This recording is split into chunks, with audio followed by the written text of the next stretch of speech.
This telecast of our signal to our off-track betting parlors is authorized by Supreme Ventures Racing and Entertainment Limited for the sole use of our licensees.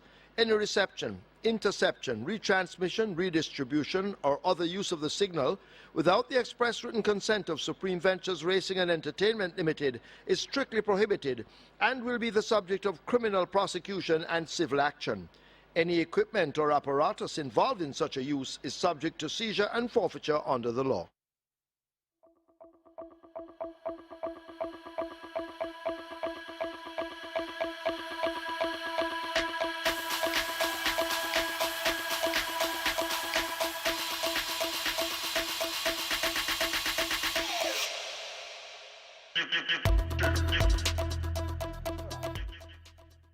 Alkebulan swerving a bit to the left. Straightened out now, races in the center. The favorite Unguided Missile took off quickly and begins to tack nearest to us. Gelroy is also near the stand fence, but they're spread right across the course and make their way now toward the final 3 furlongs. Gelroy nearest to us may just have that overall lead. Unguided Missile will have to run on. Alkebulan in the orange race is close to Unguided Missile. These are the 3 main contenders. Plum is in the gold silks in behind with more work to do. Captain Fantastic in the white also running the near rail, but it is Gelroy who has that lead. Alkebulan now pressing home an attack. On the far side, Dream to Reality trying to close up, but Gelroy continues to have the lead. Approaching the final furlong, it is Gelroy driven flat to the boards. Here now is Alkebulan kicking in the center. Alkebulan traveling well. Gelroy and Alkebulan, and now Alkebulan points inside the last 16th. It is Alkebulan beginning to come away from them. Alkebulan and Demar Williams take the first by 5 or more. Gelroy is next. Dream to Reality is third. Could be Captain Fantastic over a Plum.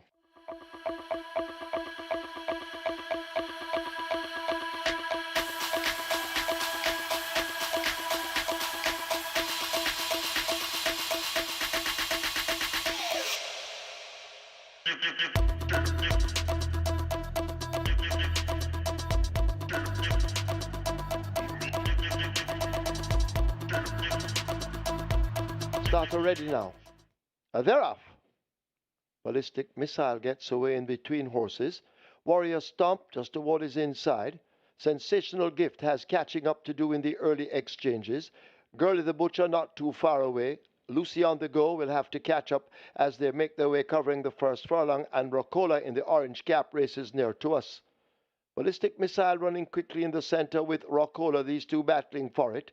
Girlie the Butcher has to do more, so too Lucy on the Go. The other two left out of it as they charge away now toward the final quarter. Ballistic Missile just the leader. Rocola continues to apply some pressure. Lucy on the Go is asked to get going. Girlie the Butcher in between them. Warrior Stomp in the blue left out of it, and way at the back it's Sensational Gift showing nothing at all as Ballistic Missile angles to the fence. Rocola continues to chase. On the far side, the favorite Lucy on the Go making heavy work of it. They're inside now the final 16th, and it is Ballistic Missile. Lucy on the Go now asked to get going, but Ballistic Missile holds the lead. Lucy on the Go coming with a late run. Ballistic Missile gets there ahead of Lucy on the Go. Then Rocola in third. Warrior Stomp is fourth.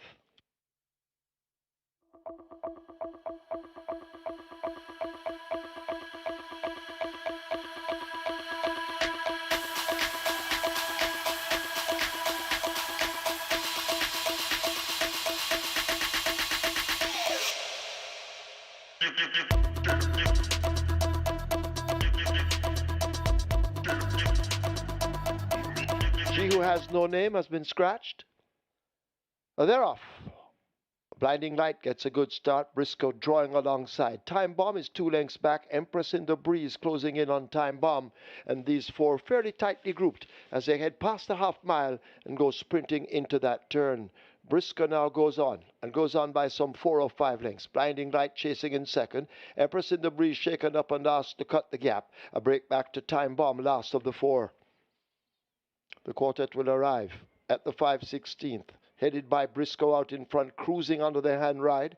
Blinding Light trying to close up along with Empress in the Breeze, and Time Bomb yet to explode, but it's Briscoe on that lead, traveling comfortably. The rider having a look over the shoulder as they leave the 3/16th behind. Blinding Light put to the stick, so too Empress in the Breeze, and forget Time Bomb, but they flash past the furlong pole, and the Briscoe is in full flight and has opened up a gap and begins to extend it with every stride. A 16th to catch Briscoe they can't. Briscoe out in front under Gerald Stewart, coming in for an afternoon stroll by double digits. Empress in the Breeze is second. Blinding Light is third. Time Bomb is fourth.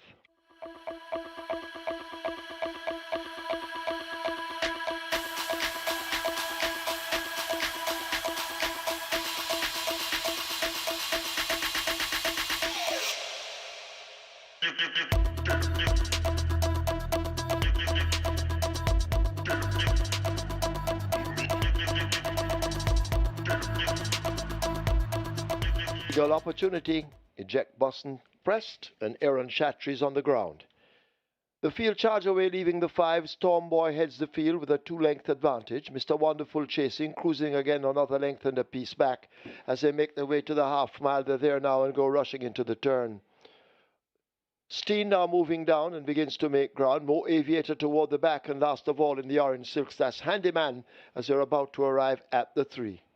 Storm Boy attempting to slip away from the field with a 4-length lead, chased by cruising again Mr. Wonderful almost alongside. Steen continues to make steady progress. More Aviator is under a drive, second from the back, and Handyman continues to run last as Storm Boy comes blowing into the top of the lane with that lead. Cruising again, let loose on the outside. Ellis now asking Steen to really go down against the rail, but cruising again grabs a hold of Storm Boy, and cruising again snatches that lead. Steen is on the rail, continuing to make progress, but it's cruising again out in front. Storm Boy and Steen now battling for what look to be minor shares. They're inside the final 16th. It's cruising again, and Shane Richardson holding them off. Cruising again will take the 4th by maybe 3 lengths. Storm Boy second. Mo Aviator running on strong is third. Steen looks to have just held off Handyman for 4th.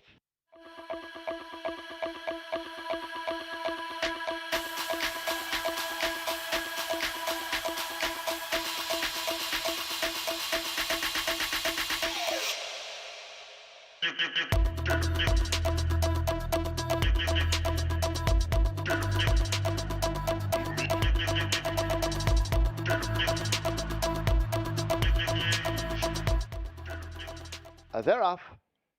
Bad Gal Khaleesi shades slowly out with Royal Maverick. Rush of Class, the troublemaker, now dashes through and gets that lead. Chasing My Dream goes in chase. Proudest Vision on the outside. Giant Vigorous in the red with the white sleeves races in 4th as they charge past the half mile. Life is Light beginning to make some progress. Black Ringo is next on the rail in the blue sleeves. Royal Maverick races up toward the back, and Bad Gal Khaleesi trails the field as they thunder past the 3 and head now toward the top of the lane. Rush of Class just a leader, tested now by Proudest Vision drawing alongside. These two making eye contact, and they will come into the lane with Rush of Class near the rail. The rider now becoming a busy person as they drive toward the final 3/16th, and Rush of Class continues to hold the advantage. Proudest Vision now applying vice-like pressure on the outside, and now Proudest Vision points over Rush of Class, fading back in second. It is Proudest Vision and Shaquem Gordon running away from them at the moment. Rush of Class switched just off the rail. Giant Vigorous and Royal Maverick trying to close up. It is Proudest Vision holding on to the advantage. They're all chasing in vain. Proudest Vision wins it over Royal Maverick. Then Rush of Class, Giant Vigorous, Life is Light is back in 5th.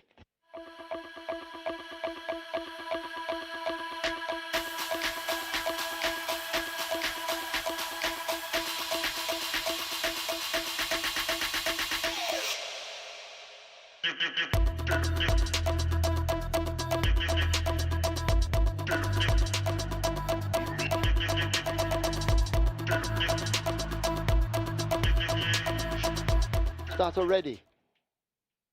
They're off. Crafty Zelazine whips around at the start and will take no further part. Excuse Me Goodbye and Galway Bay mix it up, with Galway Bay now going on from Excuse Me Goodbye. Nina Dorada getting closer all the while. Lady Katgara is there. Mr. Linders in the blue racing on the outside has arrived at the half-mile marker. Pip has made some good progress and now begins to overtake. Kiwana racing down against the rail. Warrior Honor races further back. Last Hurrah races up with XY Soul and Boss Izzy Blue Persuasion is a long way in behind them, and the last of all, and making no progress at this point, it's delay the game. They're about to come into the top of the lane. They will leave the quarter pole behind them. They've got to catch Galway Bay. The rider peeping over his shoulder as they charge up now toward the final 3/16. Excuse me goodbye, searching for room against the rail. Nina Larada in between horses. Mr. Linders racing wide along with Pip and Wear Your Honor, but Galway Bay continues to hold on to the advantage, but under pressure. Excuse me goodbye. Here now is Pip kicking in on the outside of them, and Pip now snatches that lead. It is Pip now opening up a gap inside the final yardage. Wear Your Honor trying to chase. Pip gets there by almost 2.5 lengths. Wear Your Honor is next, close between Mr. Linders, XY Soul, and Galway Bay.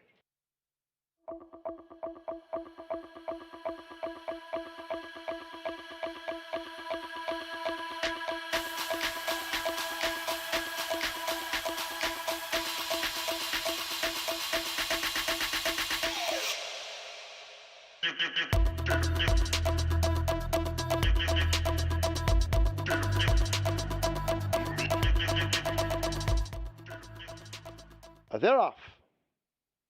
Medal Award came out at the back with Expeditious and the Fault Line. The favourite High Diplomacy gets a cracking start on the outside of Angelos. Genealogy racing right there. These form a line of 3 as they charge away toward the 6. High Diplomacy now goes on. Genealogy a length down and racing right against the rail. Angelos is racing up next. Expeditious hidden from view on the outside.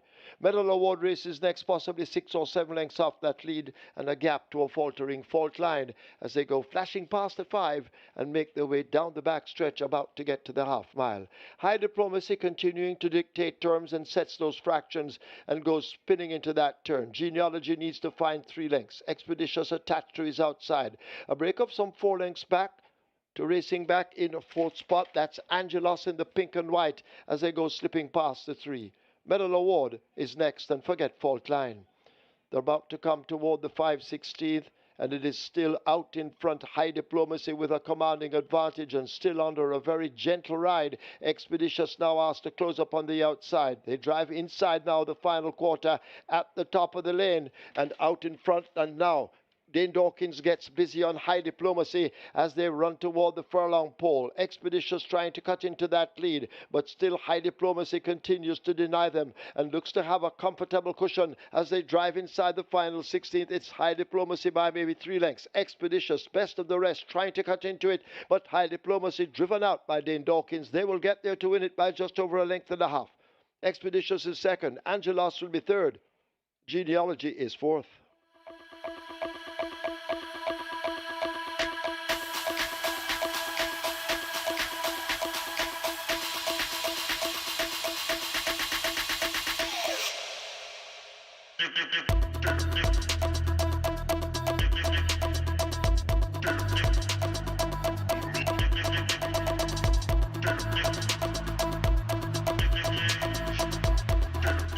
They're off for the Poor Little Rich Girl.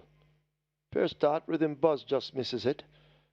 Run Julie Run shows her usual dash. Ride All Day, though, zipping through to get that lead from Run Julie Run as they make their way toward the final 6 furlongs. Wall Street Trader on Unspun chase from 3rd and 4th. Sure Delight on the outside. Rhythm Buzz now making some progress. Blue Vinyl settled in behind them on the rail. Fearless Soul is second from the back, and Chem is last as they go flashing past the 5. They make their way to the half mile. Run Julie Run, a narrow leader, pressed all the while by a Ride All Day. Wall Street Trader watches them closely. Rhythm Buzz is racing next. Sheer Delight now begins to make ground on the outside of horses as they arrive at the half mile and go spinning into that turn. Ride All Day now makes a move and gets the lead from Run Julie Run and Sheer Delight. Wall Street Trader is ahead of Unspun and Rhythm Buzz. A gap to Blue Vinyl, then Fearless Soul, and the Chem content to be running last. Approaching the final 5/16th, and it is a Ride All Day hugging that rail, stepping just off it. Run Julie Run in behind. Sheer Delight is a one in the purple racing out wide, but it is a Ride All Day who continues to hold the lead with 3/16 to run, extending his stride. Sheer Delight running a big one on the outside. Run Julie Run will try to come on once again, but it is a Ride All Day getting cracks on the right-hand stick and a quick change of hold with a 2-length lead over Sheer Delight. A 16th to run. This is the Poor Little Rich Girl. Ride All Day lives up to favourite expectations and wins it by maybe 3 or more. Sheer Delight is second. Rhythm Buzz is third. Run Julie Run is fourth. Unspun is fifth.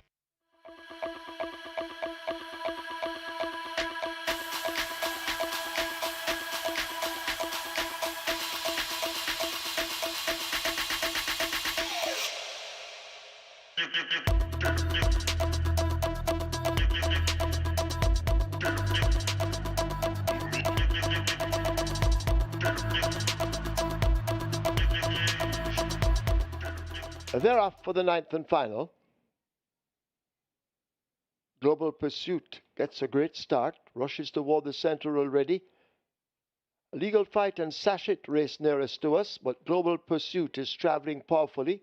Altogether, also showing some speed on the far side. That's a Family Feud. Hamilata nearer the far rail. Almasty List in behind them, but it is Global Pursuit, the one with that lead, continuing to tack toward the stand fence. Altogether in hot pursuit. Family Feud over on the far side. These are the three main contenders as they run inside the final quarter. Global Pursuit and Robert Halladine adjust the leader from Altogether. Family Feud on the far side. Over on the far side, too, in the orange silks, that's Almasty List. Easy Money trying to make ground, but Global Pursuit is running fast. Leaves the furlong pole with that lead in the hands of Robert Halladine. They approach the final 16th. It is Global Pursuit. Easy Money now trying to close up on the far side, but Global Pursuit continues to hang tough. Global Pursuit will win it over Easy Money. Then Altogether tight between A Legal Fight, Sachet, and Almasty List.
Good morning, everyone. Welcome to Caymanas Park, for entertaining racing here at Caymanas Park, live and entertaining racing here at Caymanas Park. It's brought to you by Supreme Ventures Racing and Entertainment Limited. And while I'll go through the scratches on the card, the track condition listed as fast, as good, track condition good, and we're on the glorious sunshine down here at Caymanas Park. Let's go to the program.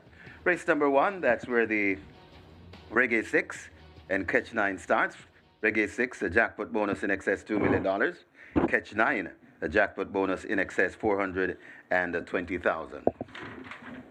Race number 2, that's where the Play Spot 8 and the Quick 4 starting. And race number 2, that's the Caymanas Park 66th Anniversary Trophy. Play Spot 8 jackpot bonus in excess $966,000, and the Quick 4 starts anew. Race number 3, the Caymanas Park 1959.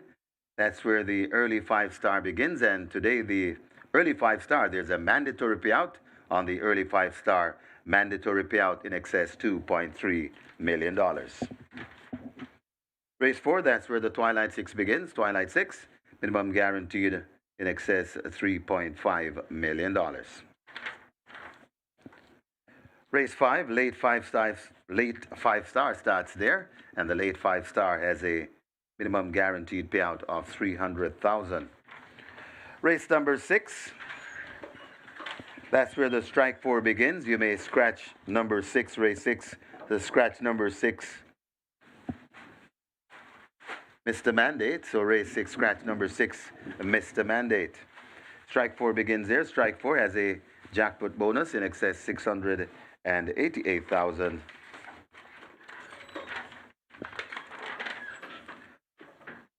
Race number 7, that's where the late triple starts. Late triple, minimum guaranteed of $500,000. Race number 6, late double starts there. And we have high five wagering. And race number 9, the Arthur Jones Memorial Cup. High five wagering in the ninth and final. It's now time to go across to Mr. Michael Kane. He's tasked with the getting you close to the windows to catch a few tickets. So please stand by for racing analyst Michael Kane.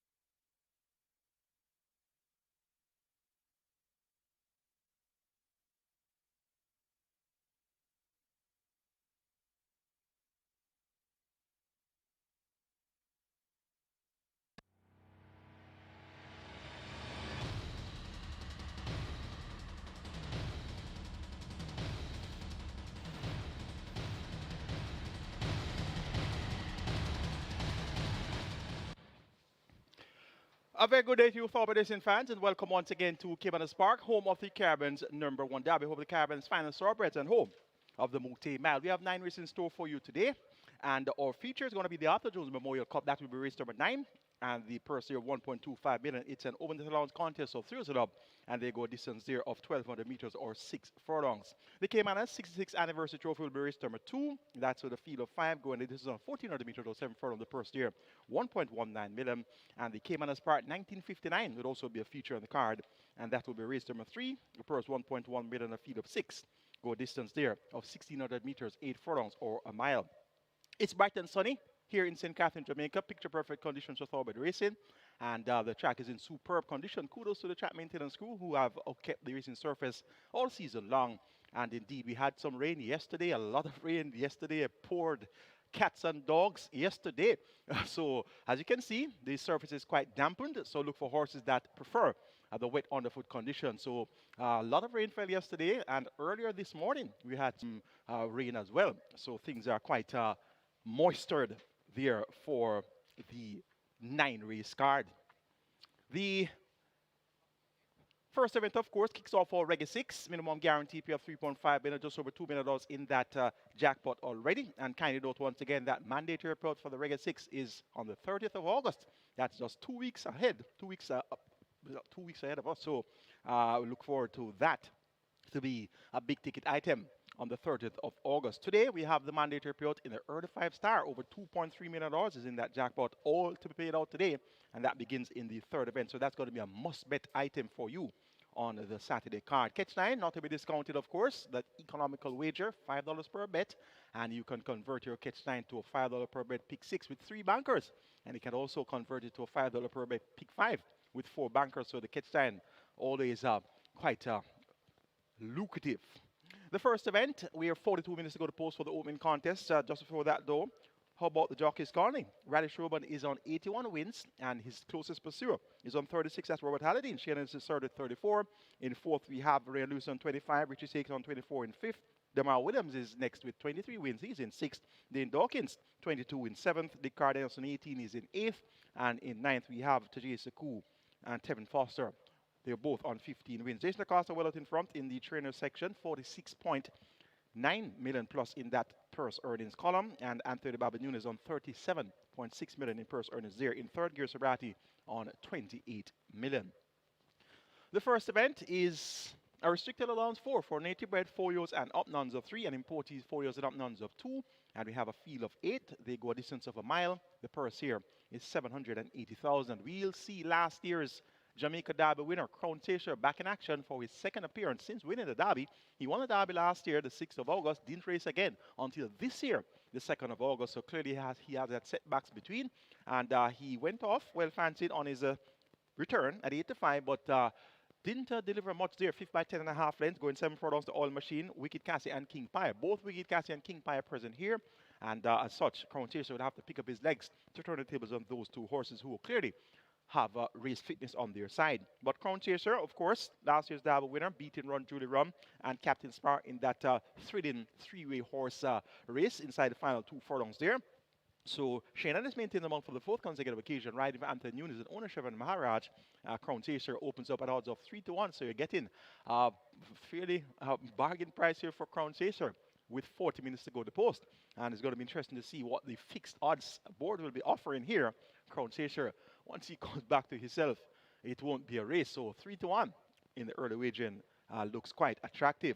Number 8 is King Pie, his stablemate. This one gets 85, a lot more fancied. In a new flash in the betting, it's now 5-2 for Crown Chaser and 85 for King Pie. So King Pie, Radish Roman, the sneaky fox rider, Anthony Nunes. So Anthony Nunes is a very powerful hand here in race number 1 with last year's double winner Crown Chaser and King Pie, who's clearly on the race fit side. King Pie has been third 3 of his last 4 races and was starting that same oil machine Wicked Cast event where his stablemate Crown Chaser was only able to muster 5th. So King Pie is going to be a lot more fancy today, clearly with Radish Rome on the board.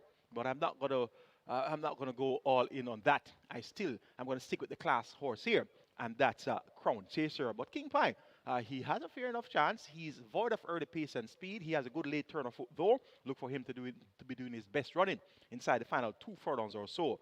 If Crown Chaser gets going, by that time, the race should be all over. Number 6, Wicked Cassie, second by short in that same on machine event. That was at 7 furlongs. Went through at the quarter pole first by neck, came to the furlong post first by length at the quarter, and was just beaten at the final drive to the wire by All Machine. I actually cut across All Machine with maybe a furlong to go. Took All Machine's ground. All Machine had to take up, switch out, and then come with another kick.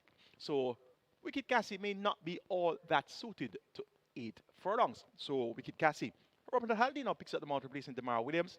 And Wicked Cassie picks up 3.5 kilos to go at 55 kilos. So 3.5 kilos heavier here, plus getting an additional furlong to travel. So it's Wicked Cassie with a furlong to travel additional from 7 furlongs now up to 8 furlongs.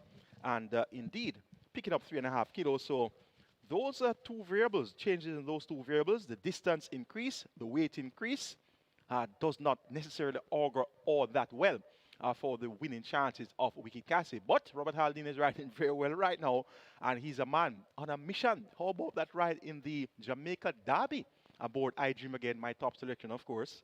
How about that ride aboard Fun Can Done in the other big race prior? And wow, Robert Haldane, definitely a man that is riding high right now. So Wicked Cassie, you've got to keep this one on the right side as well. Train of Thought, that's horse number 4. Dane Dawkins rides for Stephen Todd. Dane Dawkins had a win aboard the Train of Thought a few months well back, not on the past performances now. That time around was trained by Gear Sabrati. So Train of Thought has changed stables since, now trained by Stephen Todd for the last few outings. So let's see if Train of Thought can put together one of her better efforts here. If she does, she can prove to be competitive here, and she's actually getting a lot of support at 95 in the early wagering. So Train of Thought, clearly the stable confidence is on the high side for her chances today, and she could very well go well on this wet surface. A competitive event to start your Catch 9 and Reggae 6, and of course the start of the 2 major exotic wager opportunities here. Catch 9 minimum guarantee paid 500,000, Reggae 6 minimum guarantee paid 3.5 million, jackpot in your Reggae 6 over 2 million, jackpot in your Catch 9 over 420,000. So it's always good to be on the safe side. If you don't start, you can't finish, so always try to enable that you start on these 2 major exotics. I'm going for number 5, Crown Chaser, to get the better of number 8, King Pie, then 6, Wicked Cassie, and 4, Train of Thought. Let's now take a look at my Reggae 6 and Catch 9 tickets for the 9 race card. Starting off in race number 1 with the Anthony Baba Nunes pair of Crown Chaser number 5 and the number 8 King Pie 5 and 8.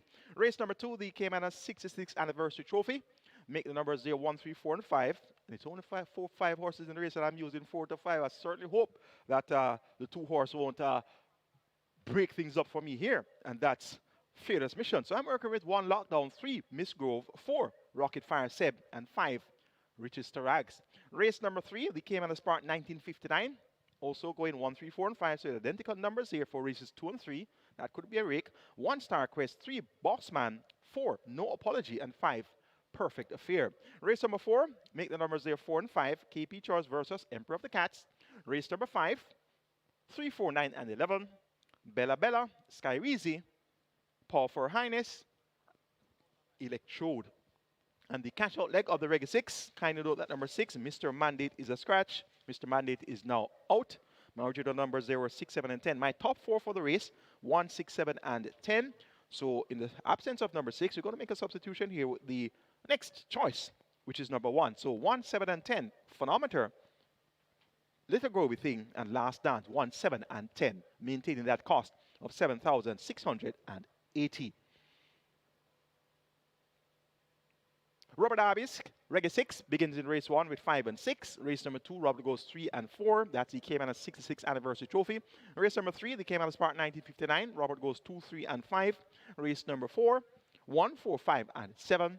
Race number 5, Robert goes 5, 6, and 8. And the cash out leg of the Reggae 6, Robert goes 1, 3, and number 6 is a scratch. That's Mr. Mandate. So the original cost of that ticket, 4,320. That meant that each horse on that leg had a cost of 1,440. So it's now going to be 2,880. But you can make a substitution for number 6, Mr. Mandate, and maintain that cost of 4,320. Our catch time kicks off in the first as well. The clash of the titans as far as exotic wagers are concerned. Starting off the catch time with that pair of Crown Chaser and King Pie, the Anthony Babanuni pair. Race number 2, the Caymanas 66th anniversary trophy. Make it 1, 3, and 4. Lockdown, Miss Grove, and Rocket Fire Seb. Race number 3, the Caymanas Park 1959. Taking a chance and banking number 5. And that's Perfect Affair. I always tell you about the catch line. The difference with the catch line, you have 3 additional races. And as such, you have to narrow down your selections to be able to meet the budget, so to speak. And I'm banking on Perfect Affair here in the Caymanas Park 1959. Race number 4. Make it 4 and 5, KP Choice versus Emperor of the Cats. Race number 5, make it 3, 4, 9, and 11. Bella Bella, Skyreezy, Power for Her Highness, and Electrode. Race number 6, original selections there were 6, 7, and 10. Number 6, Mr. Mandate, now a scratch, doing a substitution with the next choice. That's number 1, Phonometer, so make it 1, 7, and 10. Race number 7, taking a chance and banking on number 3. He's Sensational. Race number 8, the penultimate leg of the catch line, make it 2, 5, and 8. True Blue, Miss Brayton, and Dreamer's Corner. And race number 9, the feature, the Arthur Jones Memorial Cup. Make it 1, 3, and 8. Mamma Mia, Fearless Force, and Perfect Brew. 6,480 will get you my Catch 9 ticket. Robert Darby's Catch 9 kicks off on race 1 with 1, 5, and 6. Race 2, the Caymanas 66th anniversary trophy. Robert Banks, number 4. Rocket Fire 7. Race number 3, the Caymanas Spark 1959. 1, 3, and 5. Race 4, number 5, a single there, Emperor of the Cats. Race number 5, Robert goes 3, 4, and 11. Race 6, 7, and 10. Race number 7, Robert goes 3 and 7. Race 8, 2, 5, and 6. And the feature, the Arthur Jones Memorial Cup, Robert Banks, number 1, Mamma Mia. 6,480 will get you Robert Darby's Catch 9. Best of luck wager or Catch 9 and Reggae 6 both start here in the first race. So you have to try to make sure that we start off. And when you start, you can get your whips out, your goggles, breeches, helmet, everything, and start riding. But the key is that you need to start. It's not a good day any day you don't start on your Reggae 6 and Catch 9. I can tell you that for sure. You always want to be on the winning end to start, and thereafter you can have a lot of fun riding the live ticket count versus the net pool, calculating how many tickets are left on the last leg, and working out how much money you're going to get. So that's the fun in wagering the Reggae 6 and Catch 9. Race number 2, the Caymanas 66th anniversary trophy. We have a field of 5, small field of 5. They go 1,400 meters or 7 furlongs. It's a restricted stakes event for imported thrills and nuns of 3, and native bred thrills and native bred 4-year-olds nuns of 4. The purse is 1.19 million, a field of 5, but it looks quite competitive on paper. Top selection goes to number 4, Rocket Fire Seb. All the region debut at 2 to 5 was third by a length and a half over 5 furlongs straight to Miss Marabella and Brompton Boy. Came back over 6 furlongs and won in 1:15.1, beating Sash On. Sash On came back and ran way below expectations last time out. High Slew Square was second, or was third, just a neck behind the runner-up Sash On. So maybe Rocket Fire Seb, it can be said, he didn't really beat much when winning, but he has looked improved at exercise since. On the 4th of August, went 5 round in 101 flat. On the 11th of August, went 6 furlongs in 1:13 and 2/5 of a second. The blinkers have been removed by trainer Spencer Chung. Radish Roman picks up the mount, replacing Ray and Lucy. Distance now increased to 1,400 meters or 7 furlongs, so going a furlong longer, and the removal of the blinkers, that should see Rocket Fire Seb being able to be a lot more relaxed early in the contest. So let's see if he'll not be negatively affected with the removal of the blinkers. So this is one is going to be the choice here. He has worked well without the blinkers. Number 1, Lockdown, ran a big race in the 2,000 Guineas. That was on 8th of June. Came to the half-mile third by lane, passed the quarter pole third by 2.5 lengths, fourth by 7 at the furlong pole, and then finished up 6 by 9 lengths. Was actually checked at a crucial stage when Sensational Soul switched and went towards the inside. So Lockdown had to slam on the brakes there and was 6 by 9 lengths in the end. Came back and won going 2 turns, 9 and 25, beating Alive and Nuclear Jet. Nuclear Jet came back and won off the TV when next in town. So this Lockdown is quite capable. Ran in the St. Ledger, but was beaten 10th by 20 lengths. Now cuts back in distance to 7 furlongs. Now comes back to restricted company, non-winners of 3. So Lockdown can definitely fight out the finish here. Number 3 is Miss Grove. She was a strong second last time out, second by neck behind Unruly Mo, going a mile. Actually pointed on the lead at quarter pole and was beaten in that final drive to the wire. The wide coyote Dick Cardenas picks up the mount, replacing apprentice Richie Shakes, and he rides here for trainer Anthony Baba Nunes. They teamed up to win the Oaks recently with Linguist, so look for that combination to do well. Dick Cardenas and Anthony Nunes. Miss Grove clearly on the upgrade, and she should be kept on the right side. Number 5 is Richie Rags, run up last time out. She's the lone 4-year-old in the lineup, and she's going to be coming in at a mere 52 kilos. They're compliments of the 4-kilo claim of Tyrese Anderson. So she's the older horse in the lineup, a 4-year-old imported filly, and she's racing among 3-year-olds. And normally, in other racing jurisdictions, we'd have the older horses allowing the younger horses weight. We have seen that over and over again in many other racing jurisdictions. So the allotted weight was actually 56 kilos. So she was actually allotted the top weight here to allow weight all around. But the 4-kilo claim of Tyrese Anderson will see her basically getting weight all round here. So that's going to be somewhat of a significant advantage for the chances of Richie Rags here. Notable equipment change. The blinkers have been removed. The tongue tie has been removed. And when you see the Maestro, 14-time champion trainer Philip Fayano, the change equipment, pay close attention. So visor fitted, figure 8 fitted. Richie Rags looks poised for a very sharp effort here, and I would be the least surprised if Richard Sirag were to come out on top here. Number 3 is Miss Grove, told you about that one already. Number 2 is the other horse in the lineup, Fearless Mission. Now, what I find quite interesting about Fearless Mission is the fact that when she won on the 26th of April by 11 lengths, she beat H2O, who was second. We saw H2O win impressively last week, win 126 and change for 7 furlongs. The third place finisher in that race where Fearless Mission won was Miss Grove. Miss Grove was third by 60 lengths in the end. And subsequent to that, Miss Grove came back and she won, and she has run second on 3 occasions. So if we give Miss Grove a chance, how about the chances of Fearless Mission? Emilia McLean rides for Oral Hayden, and this Fearless Mission, though being well beaten in subsequent outings, 4th on 3 occasions, beaten 26 lengths, beaten 11 lengths, 4th by 6.5 lengths last time out in that same Unruly Mo Miss Grove event, and was also 37.5 lengths in arrears behind Rilo Lee and Miss Grove, as well as Richard Rags. So since that impressive victory of the 26th of April, Fearless Mission has been beaten by Miss Grove twice. So Miss Grove has turned the tables in no uncertain manner there. But if Fearless Mission decides to turn up in any way, shape, or form of that 11-length victory of the 26th of April, she could very well upset the apple cart here. So on that note, a word to the wise is sufficient. We're going to keep a Fearless Mission on the right side. So if you can hit the all button here in the second event, the Caymanas 66th Anniversary Trophy, I suggest that you do so. It can go absolutely any way. My way, 4, 1, 3, 5. Rocket Fire Seb over Lockdown, Miss Grove, and Richard Rags. Race number 2, of course, kicked off the place spot 8. Almost $1 million in the jackpot, minimum guarantee paid $250,000, and the quick 4, minimum guarantee paid $250,000. Last week we had a mandatory payout, and the week before it was a lone winner of the quick 4, receiving over 1.9 million with a stake of 2,880. So big day there for a quick 4 player. Congrats to that lone winner of the quick 4. Race number 3 is next. It's a Caymanas Park 1959. We have a field of 6. They go a distance of 1,600 meters, 8 furlongs or a mile. The purse is 1.1 million. It's a restricted allowance 2 for native bred 3-year-olds, nuns of 2, and importees 3-year-olds and up. Maidens, my best 4. Small field of 5. Rather small field of 6. 1, 3, 4, and 5. The identical numbers for race number 2. The Caymanas 66th Anniversary Trophy. So working with the same numbers for the Caymanas Park 1959. 1 Star Quest, 3 Boss Man, 4 No Apology, and 5 Perfect Affair. 1, 3, 4, and 5.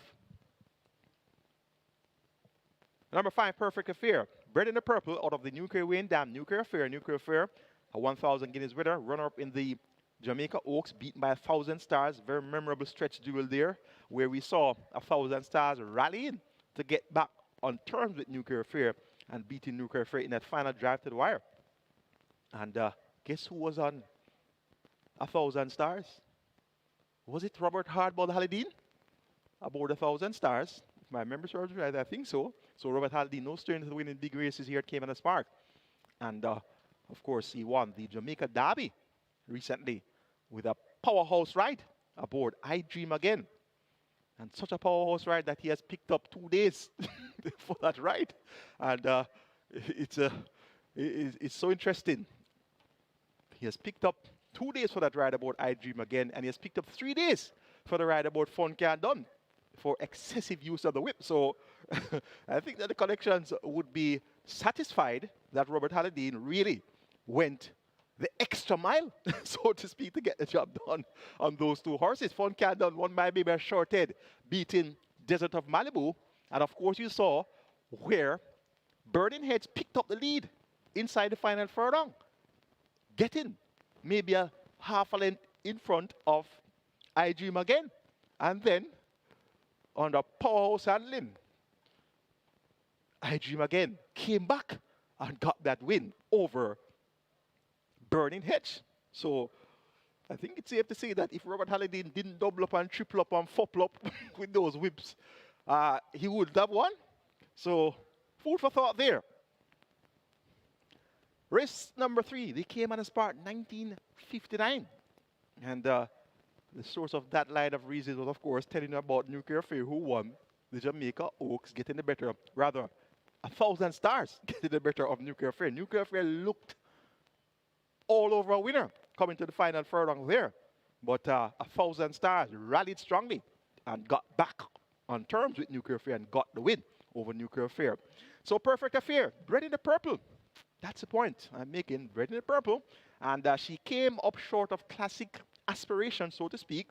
And she's back among nuns of 2 for the 4th consecutive occasion. 4th behind Lockdown Alive and Nuclear Jet. Last time up 4th behind Duchess Khaleesi and Family Feud. So now gets a mile. And based on her breeding out of Nuclear Affair, a mile is going to be right up her street. And of course, I said that Nuclear Affair won the 1,000 Guineas, which of course is run at a mile. So the distance will not be a factor here for Nuclear Affair. And the Wally County de Cardenas rides for Anthony Baba Nunes. And they teamed up to win with Linguist in the recent Jamaica Oaks. So the synergy is quite high right now between Anthony Nunes and Dick Cardenas. They'll be teaming up in race 2 with Miss Grove. And they team up again here in race number 3 with Perfect Affair. So Perfect Affair in this field that doesn't appear to have any outstanding runners is the one that gets the vote to come out on top. Number 4, No Apology. Scratched last time out when given a lot of trouble, reared up, kicked up, all sorts of things, threw away the rider. Natalie Berger was so distressed coming out onto the track when this one reared up and fell. So No Apology appears to be quite high strung. Aaron Chachi picks up the mount, and this No Apology, I must point out to you, won on a sloppy track on the 17th of May. The track was dampened quite significantly that day, similar to the surface right now. And she made all the running at 12-1 with Paul Francis aboard, beating Miniola and Althea. Not much right about Miniola is still a maiden. We should be seeing Miniola in action later on in race number 7.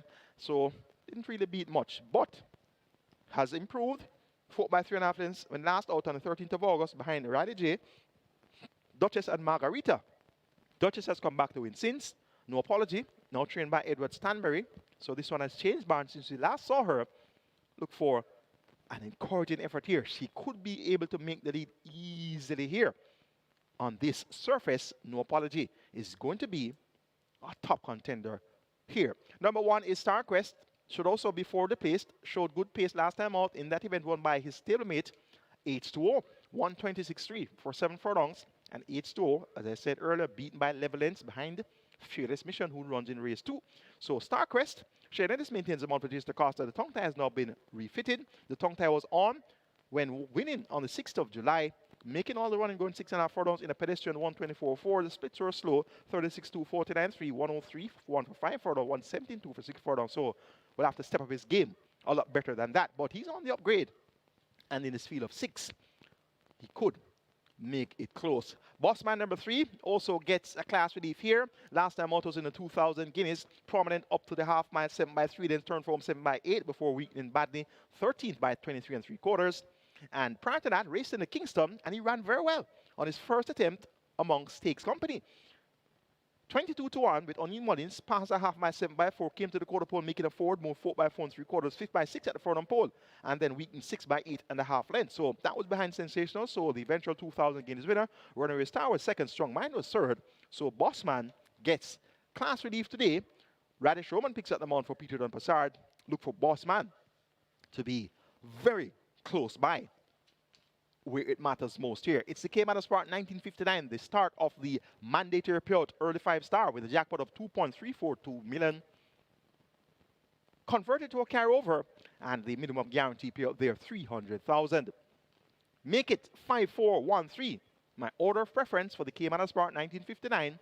Perfect Affair over No Apology, Starquest, and Bossman. Race number 4 is next. We'll start the Twilight 6, minimum guaranteed pay of 3.5 million. A field of 8, go 1,000 meters straight. It's for the claiming level, 1 million down to 800,000. The purse here is 860,000. 1, 4, 5, and 7 represents my quartet of interest, namely Smart Asset, KP Choice, Emperor of the Cats, Ridgeliner.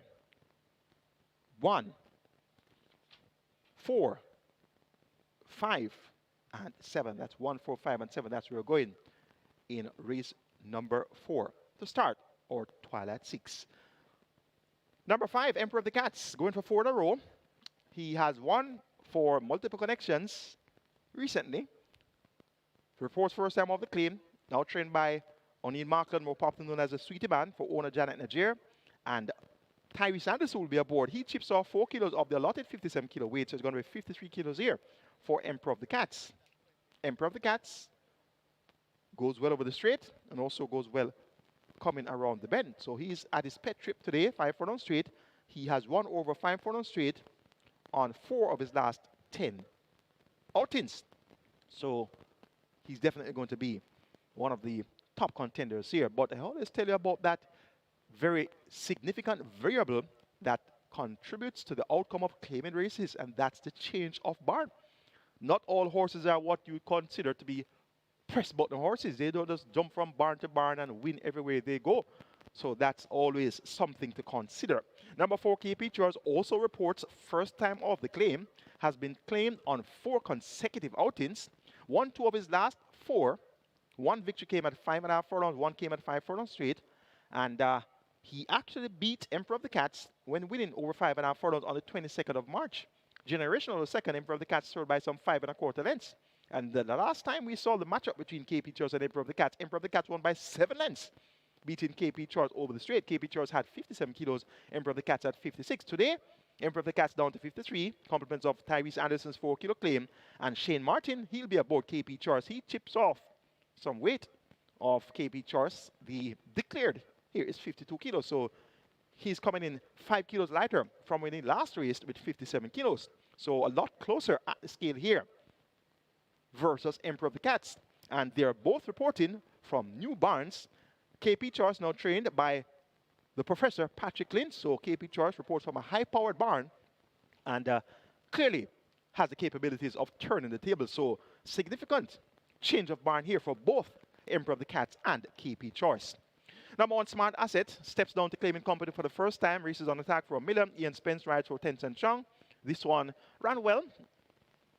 Last 3 to 4 races, even though coming up short of target at 3 to 5 on the 8th of June. So John Post won in a tough field. But we're going to keep Smart Asset on the right side. This one could have a little edge here, given that there's no change of barn. And number 7, Ridgeliner, another that comes in with good form. And if there's going to be an advantage with a horse that's reporting among claimers for the first time versus horses who have changed barns off the claim since we last saw them. That advantage could be with number 7, Ridgeliner. Now, Ridgeliner ran among $1.5 million claimers on the 28th of June and was third by 5 lengths behind Sensational Move and Rani Bangala. Prominent for a long way, third by 2 1/4 at the quarter pole, second by 3 1/2 at the furlong pole. Third by 5 in the end at 1.5. So now down to $1 million claimers. That's after running at overnight on the 13th of July, where he was prominent. He kept pace, didn't really lose a lot of ground, though outsped 8 by 6 1/2 at the quarter pole, 8 by 8 1/2 at the furlong pole, and finished up 8 by 9 1/4 behind Money Market, Sensational Move, and Get a Pepsi over the allowance horses. So down to $1 million now. John Post 7, Emilia McLean, more popularly known as Nico, picks up the mount for trainer. Winston Morris and owner Ridgewood. This Ridgeliner looks to be in a spot where he should be very potent and really comfortable. So it's going to be a race that is very, very interesting and worth looking very closely at. Going here for the form horses, Emperor of the Cats number 5, over number 4, KP Choice. But if they do not perform up to their best first time off the claim, Ridgeliner will have their ticket for 4th, make it number 1, Smart Asset. So 5, 4, 7, and 1 in an interesting and competitive looking 4th event to begin our Twilight 6 with a minimum guaranteed period of $3.5 million. Let's now take a look at my Twilight 6 ticket for the Caymanas Park 66th Anniversary Trophy, Caymanas Park 1959, and the Arthur Jones Memorial Cup card. Kicking off in race number 4 with 4 and 5. That's KP Choice and Emperor of the Cats. Race number 5, make it 3, 4, 9, and 11. Bella Bella, Sky Reezy, Power for Her Highness, and Electrode. Race number 6, the original selections there were 6, 7, and 10. Number 6, Mr. Mandate, now a scratch, make it 1, 7, and 10. Phonometer, Little Groovy Thing, last dance. Race number 7, we're going 3, 5, and 7. He's sensational. Miniola, You're My Sweetie. Race number 8, make it 2, 5, 6, and 8. True Blue, Miss Brayton, Brilliant Mind, and Dreamer's Corner. Race number 9, the Arthur Jones Memorial Cup. Make the numbers 1, 3, and 8. Mamma Mia, Fearless Force, Perfect Brew. 8,640 will get you my Twilight 6 ticket. Robert Davis Twilight 6 begins in race 4 with 1, 4, 5, and 7. Race number 5, 5, 6, and 8. Race 6, 1, 3, and 6. Number 3, mid and number 6 is a scratch. That's Mr. Mandate. Original cost of that ticket, $4,320. Now reduced to $2,880. But I strongly suggest you make a substitution there. That's a big field of 15. Declare to go poster down to a field of 14. A lot can happen there. Race number 7, Robert goes 2 and 3. Race 8, 5, and 8. And race number 9, the Arthur Jones Memorial Cup, 1, 3, and 7. Best of luck wagering or Twilight 6 on the Saturday card. 11 minutes to go to polls for the first event. Regular 6 pool approaching 6 million. Ketland pool approaching $500,000. Race number 5 is next. Late 5 star begins there. And once again, kindly note that the early 5 star has a mandatory payout today. Over $2 million, over $2.3 million in that jackpot automatically converted to a carryover. The late 5 star kicks off in the 5th event with a minimum guarantee period of $300,000 intact. It's a restricted allowance for native bred, 5 years and up, nuns of 3, and importees, 5 years and up, nuns of 2. The purse, $750,000. Of the field of 13, my best 4 is represented by Better Better number 3, Sky Reezy number 4, Power for Her Highness number 9, and Electrode number 11. 3, 4, 9, and 11. Sky Reezy, Clive the comeback kid Lynch picks up the mount. 26 mounts so far this season. 3 wins, 2 seconds, and 1/3. So Clive Lynch back in action in a big way. And really proud to see Clive Lynch back in action at Caymanas Park and riding winners. And he should be having a successful enough year. Sky Reezy, last time out led for 4 furlongs and 6.5 furlong contest on the 2nd of August. Second by a length and a half, going 5 furlongs straight on the 29th of June behind I'm Interested. Sky Reezy reverts to the straight, And Clive Lynch riding well, taking this one to come out on top in a competitive looking lineup. Number 3, Bella Bella, second by short head, 2 starts about the best daughter-in-law, coming off a break since December 2024. That was racing on the 26th of April. Came back on the 31st of May at 4-5 and was eased. So apparently things went amiss there. Philip Partridge picks up the mount for Trinidad Murphy. The allotted weight was 51.5. The connections have opted to go overweight at 55 kilos for the services of Jamaica Jockeys Guild President Philip Partridge. So Bella Bella, the connections must be quite confident here in going overweight. Number 9 is Power for Highness. This one has Dane Dawkins riding for trainer Paul Charlton, more popularly known as Sleeper. Notable equipment change. Tongue tie off, figure it off. The customer tongue tie removed, the customer figure it removed. But the change of rider from Devon A. Thomas and Tanika Wolf to Dane Dawkins is a significant enough change of rider. So we're going to keep this Power for Highness on the right side, as she has caught the pace of number 3, and she is quite capable over the straight course. So keep Power for Highness on the right side. Number 11, Electrode, also quite capable over the straight, has raced 7 times in his career, and 6 of the 7 races have been over the straight course. Has been deemed lame on 4 of 7 races, so soundness clearly a major issue for Electrode. He's bred in the purple out of the traditional dam, Electrifying. Electrifying produces multiple winners, and Patriarch comes to mind immediately. That was, of course, a top-class performer. And there's also Generational, who also comes to mind, a recent winner and runner-up. So this mare, this dam, Electrifying, produces winners. And Electrode won on debut, April 2023, and won again, March 2025. And he has never been worse than 4th in his 7 career outings. So once he's sound enough, he's going to be good enough to fight at the finish here. Romario Spencer, more popularly known as Turtleback, picks up the mount for trainer Lawrence Mantle.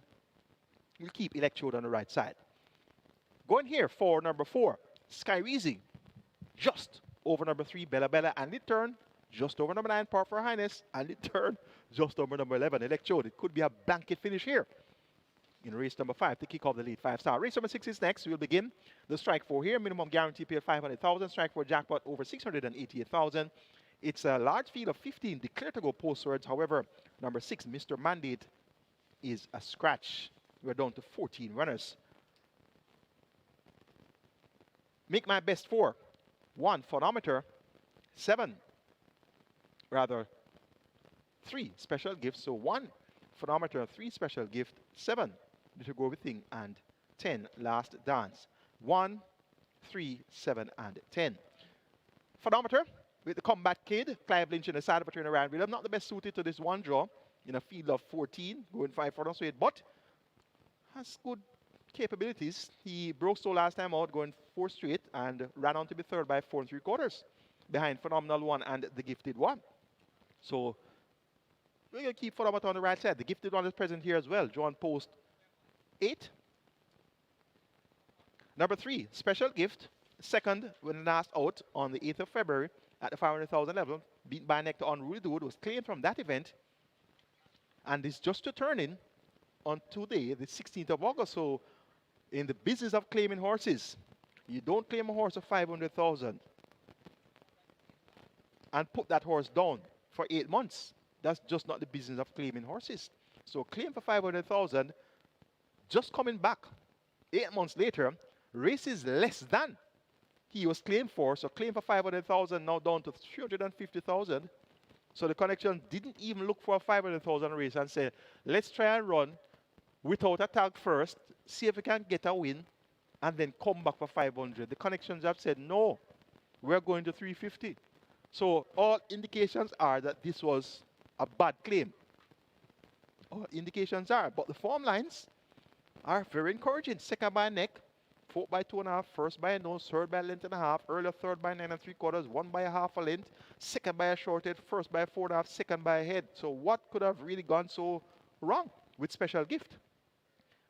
deemed lame when claimed on the 8th of February. So this one has not been seen at exercise any at all.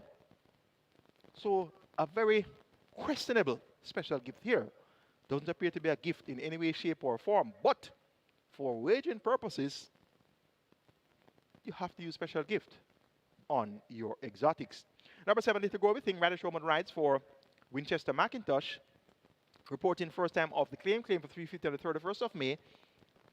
And is back here, racing without a tag. So the connections opt for the waiver claim, having reported back to the races 60 days or more after being claimed. So this is the idea in the claiming game. Claim a horse, you can sit out the 60 days, prepare the horse, bring the horse fresh and ready, race without a tag, get that win the first time of the claim, come back on the tag, win again, you get 2 purses in the bankroll, you know, and you can put some money on a win as well. So, Little Go Everything is the one that gets a vote here in race number 6. Towards the outside, number 10, Last Dance. Shane Ellis notably picks up the mount for trader Michael Marlowe. And I always tell you about your memory banks in thoroughbred racing and handicapping races. Not everything is going to be in the book at all time. And certainly, a lot won't be on the weights. So your memory plus the usage of replays is also quite important in handicapping thoroughbred racing. And my memory tells me that the last time Last Dance won, she was ridden by Shane Ellis, going over the straight course as well. It's not in the past performances here. Past performances date back to the 23rd of February 2025, early this season. And this Last Dance has been a model of consistency. Has only been off the frame once in her last 10 races. Has always been second, third, or fourth. So she's a key horse for your exactas, your trifectas, your superfectas, your high five. She just does not run out of it for fun. So the important note here is that Shane Ellis has been recalled to ride, and he was the jockey that was last on when Last Dance won. So a word to the wise is sufficient there. So though you see Last Dance running week in, week out and just not winning, the last jockey that won aboard her is back aboard today, Shane Ellis. Make it 7, Little Go Everything. Just over 10, Last Dance. Radish Roman versus Shane Ellis. For third, number 1, Philometer. For fourth, number 3, Special Gift. The 7th event is next. We begin the late triple here. Minimum guarantee payout 400,000. We have a field of 8. They go a distance of 7.5 furlongs or 1,500 meters. It's a maiden condition race on 80 bet 3 of the purse. 1,050,000. 3, 4, 5, and 7. That's where I'm going. He's sensational. Papi Uso, Miniola, and You're My Sweetie. 3, 4, 5, and 7. He's sensational. Visor off, blinkers on, figure it on. Shaheem Gordon picks up the mount, replacing Shane Ellis. The weight now going to be 52.5. He's sensational. Disappointed the last 2 outings at 3 to 5 and 1 to 2 when ridden by Shane Ellis and Radish Roman. I suspect we'll see he's sensational. Bang contention throughout, and that should be good enough to get the better of this field. Miniola, a source of disappointment. 65 last time out, 1 pace in fourth by 8 1/4. 8 to 5, 4 starts back. Sent off at 1 to 5 some time ago. Not in the past performances here. That was at a mile. But she has been quite disappointed. Robert Haldane picks up the mount for Jason Acosta. Up to 55 kilos here from the last 2 appearances with 51 kilos. Figure it has now been returned. You're My Sweetie, Springer the market last time out at 7 to 2. 5.7 lengths behind Pretty Sassy, going 5.5 furlongs. Now gets 2 furlongs longer to travel. We'll keep her on the right side. Dane Dawkins maintains the mount for Gary Sabati and Oda Weir family. And Papi Uso had a miss-up last time with the rider falling, Radish Roman. So Dick Cardenas picks up the mount for Anthony Nunes. Papi Uso was well fancied on the 6th of August in Derby Day 95. So we're going to keep him on the right side as well. Make it 3, 5, 7, and 4. My order preference for race number 7.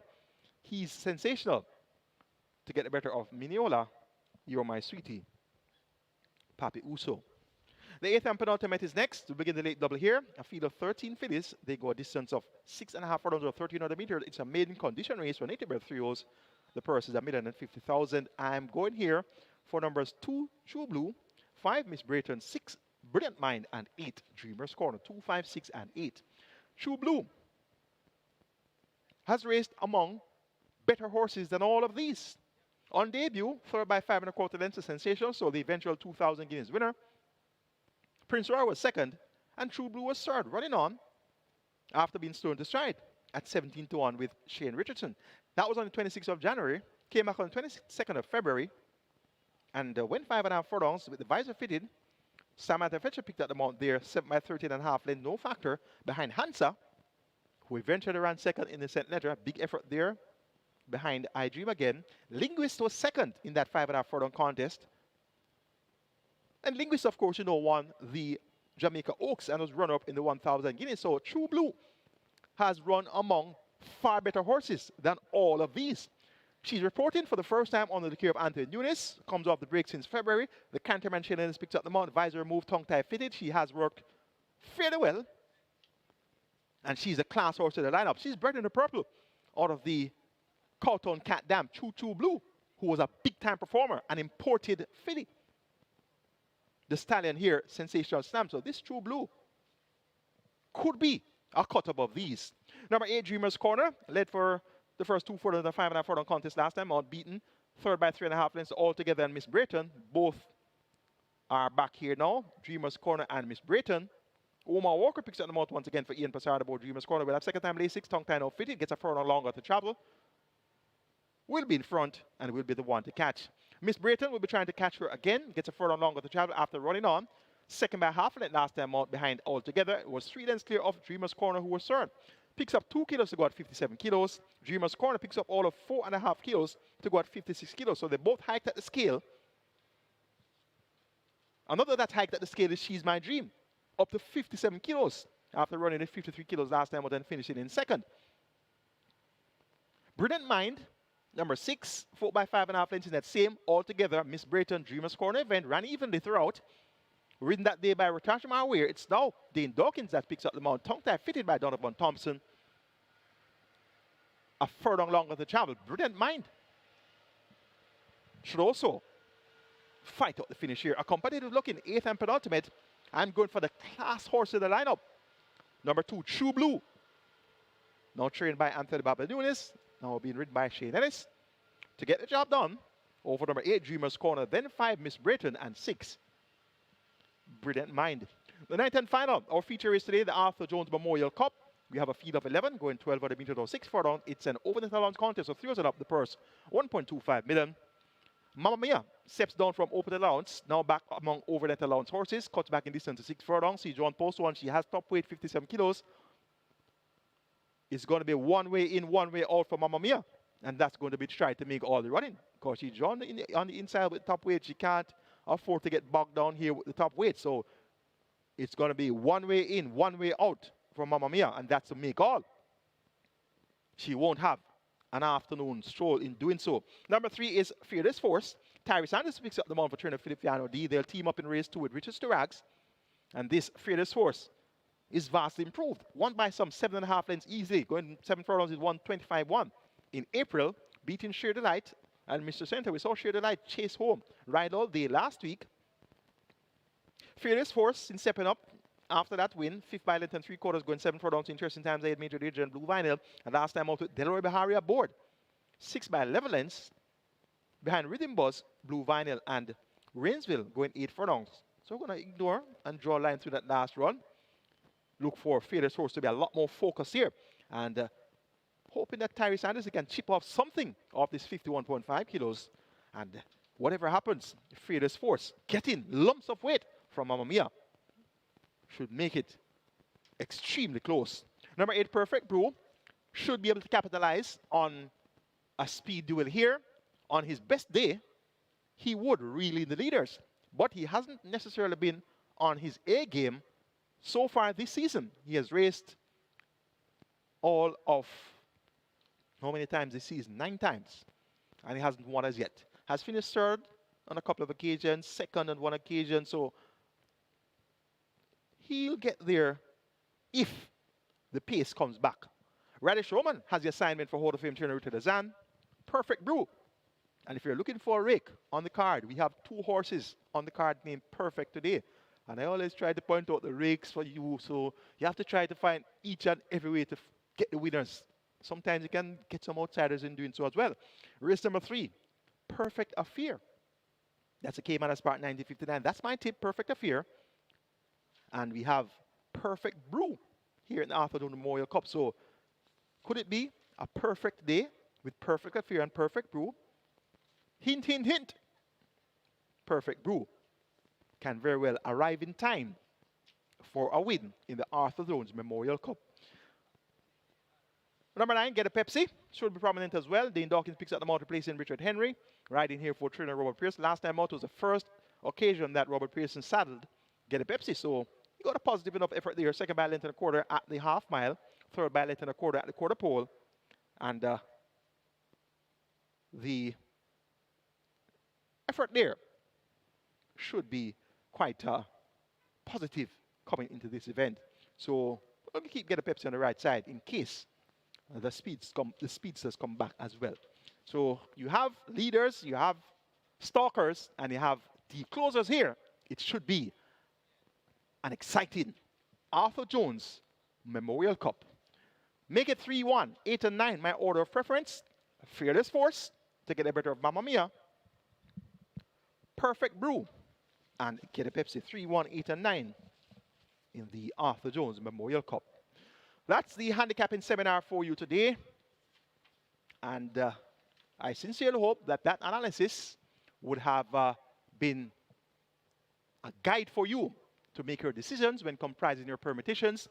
And at the end of today's wagering, right here at Caymanas Park and all the OTBs added wide, as well as on the SV Games app, wagering through MBET, and also on the Naira app, the Woodbine mobile betting platform, also on ExpressBet, and also on FanDuel, that you will be a winner wagering Caymanas Park Racing. And remember, it's mandatory payout on the early 5-star, which begins in race number 3.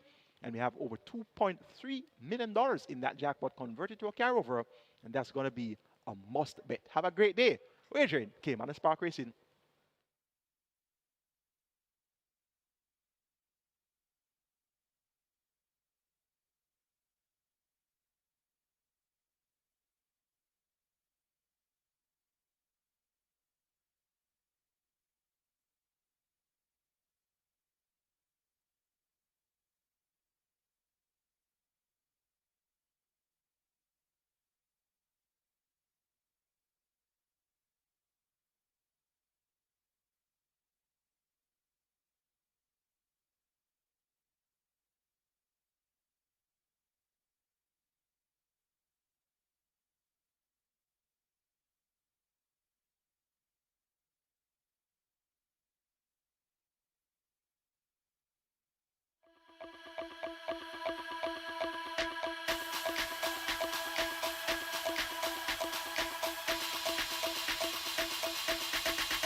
Number 3, Design Diva takes the track early.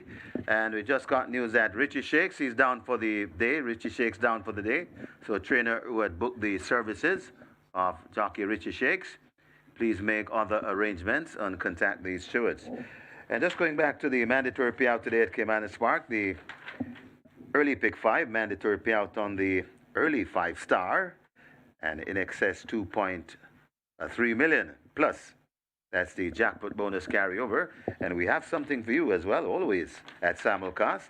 We have a mandatory payout on the pick 4 at Charlestown later on. So mandatory payout at Charlestown on the pick 4 later on in simulcast.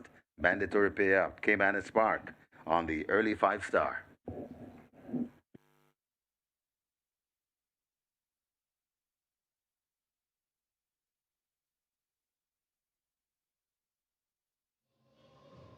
And welcome to another Saturday of lovely racing here at Caymanas Park. For first race, there are about 4 horses that are getting pretty decently bet here. Number 4, Train of Thought, currently at $5. 5, Crown Chaser, 230, who is now the best back runner here. Crown Chaser, currently at 230, is now the best back runner. Was at $3 not too long ago, down to 330 right now. Wicked Cassie at one point was the best back runner. A lot of good early bets came in on Wicked Cassie, currently at $3, and the one who took the earliest of the money was King Pie. King Pie now settling at about 340 is it like the 2-1 third favorite in the tote, but King Pie, good support for that one. But as it is now, number 5, Crown Chaser 230 is the best back runner here in the first. A little bit later down the program, couple horses getting good support. Race 3, Bossman open at 250, down to $2. Good support for that one there. In race 6, Small Boss open at $19. Well bet down to 340. Good support for Small Boss in race 6. In race 8, Brilliant Mind $5 into 250, and in the ninth and final, Fearless Force open at $4. Well backed down to 245. So that's how the early betting is going for the later races. And as I mentioned, race 1, it's Crown Chaser currently at 230. That's the best back runner here for race number 1. Good luck.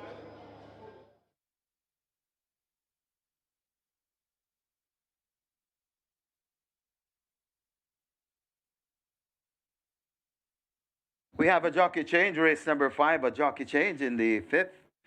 Number 1, Always Right, make the rider Ramon Napier. Ramon Napier rides number 1, Always Right in race number 5.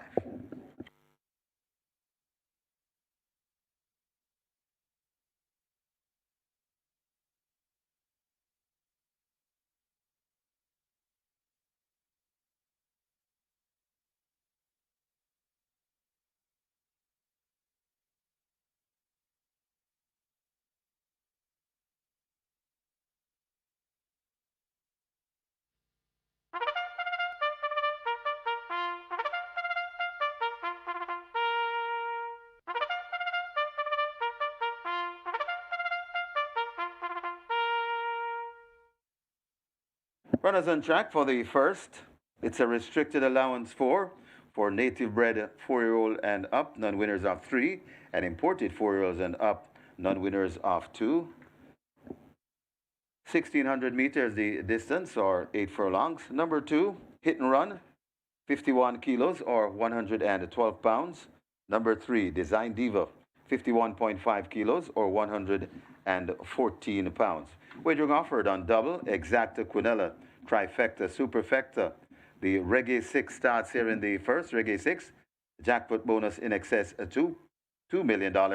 The Catch 9 also begins there. Catch 9 has a jackpot bonus in excess 420,000. Reggae 6 pool on its way to 9 million. Reggae 6 on its way to 9 million. Catch 9 on its way to 800,000. Get your bets on. Get to the windows now. Do not delay. Hurry and place your bets.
Hello again, Thorby Racing fans, and welcome to Caymanas Park, home of the Caribbean's #1 derby, home of the Caribbean's finest thoroughbreds, and home of the Multi Mile. It's a 9-race card we have in store for you today, and the Caymanas 1959 is going to be one of our features. And the first winner at Caymanas Park was a horse named Roman Road in 1959, owned by Mr. Blossom. That's Mr. G.K. Rose. That's the non de plume, Mr. Blossom, trained by Owen Silvera, the jockey on board the Barrington Smith.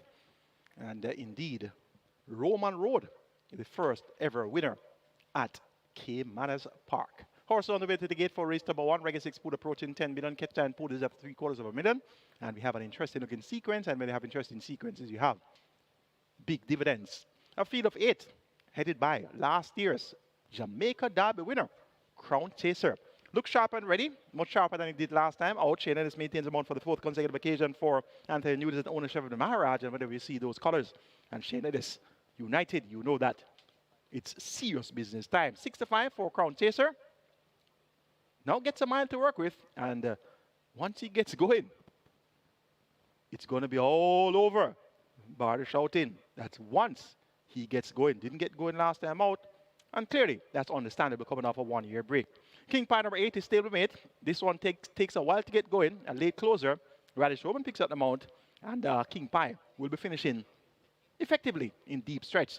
So if the bigger stablemate doesn't get away from them, look for King Pie to be picking up the pieces in deep stretch. Wicked Cassie will be one of the front runners here.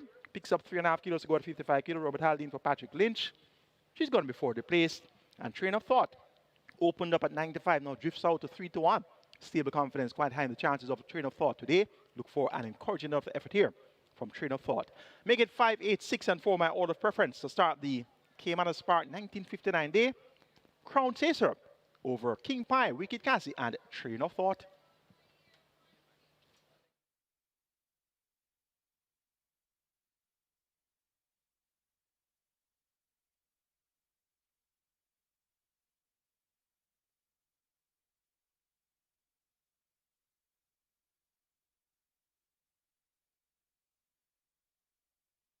So nearly $10 million wagered in the Reggae 6. Reggae 6, as the runners are arriving at the post and they're closing up the front of the gates for race number 1. So Reggae 6, nearly $10 million wagered. A jackpot bonus in excess $2 million. And the Catch 9, nearly 800,000 wagered in the Catch 9 pool. They're closing the front of the gates. And the jackpot bonus on the Catch 9, 420,000 plus. Get your bets on as the runners have arrived at the post and they have closed up the front of the gates. So the loading should commence shortly.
Horses loading, the first one to come forward, Hit and Run, gate number 2. So horses loading. Last chance to make your wagers. Design Diva is next at 3.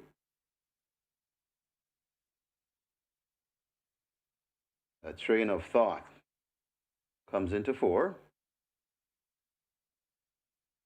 Solace moving to gate number 1. Straightened out. Solace as Crown Chaser. The 7 to 5 favorite lows at 5. Wicked Cassie heads to gate 6.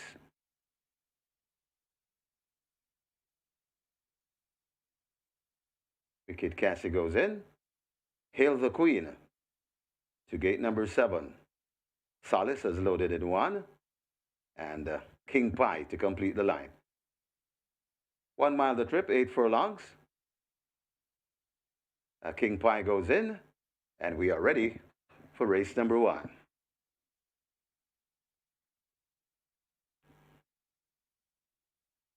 They're off on racing.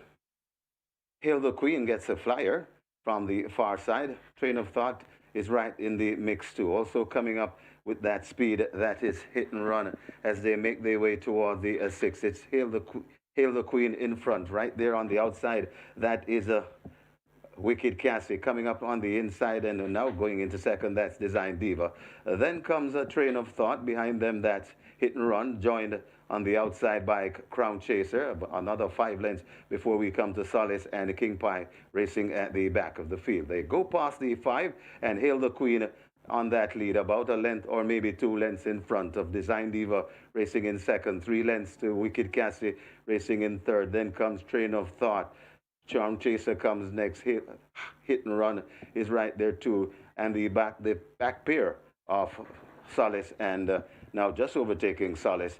That is overtaking Solace, King Pie. They head towards the 2.5, and it is Hail the Queen, content on that lead, attacked on the outside now by Wicked Cassie. Hail the Queen and Wicked Cassie will come into the lane abreast. Hail the Queen just in front of Wicked Cassie, coming out wide. That is Crown Chaser. It's now Wicked Cassie looks to hit the front. Hail the Queen still there battling on, coming on the outside. That's Crown Chaser also trying to find a space in between horses. That is Train of Thought, but Hail the Queen is still repelling them, coming to the half a furlong pole. It's Hail the Queen in front of Wicked Cassie, still there fighting, and Hail the Queen, what a ride from the Cardenas. Hail the Queen begins to go away once again. Hail the Queen by about 5 lengths. Wicked Cassie could be second over Crown Chaser. Got tied for fourth.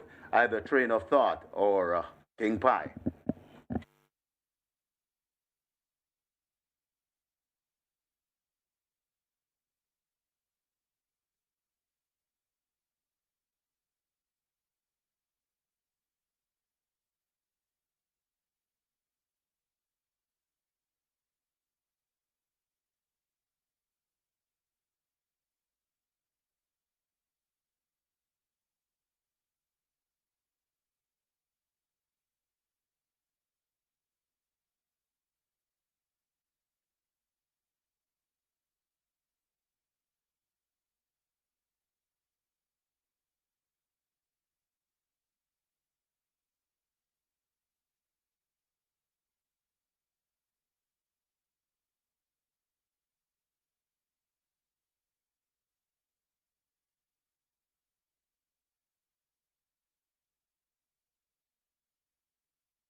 And we're starting the day with a big number, 21 to 1.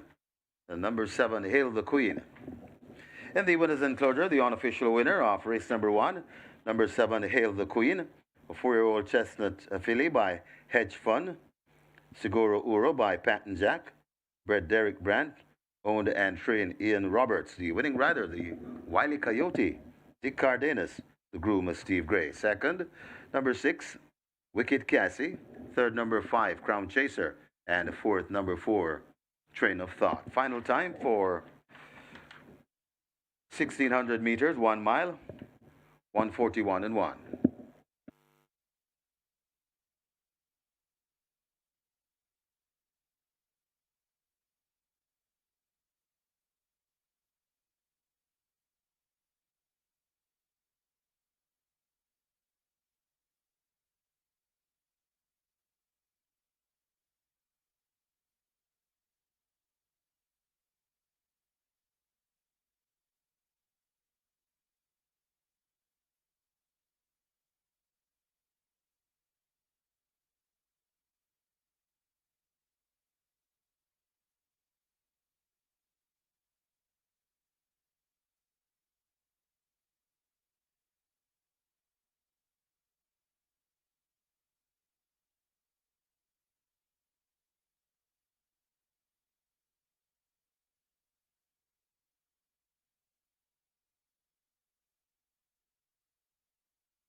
They're off on racing.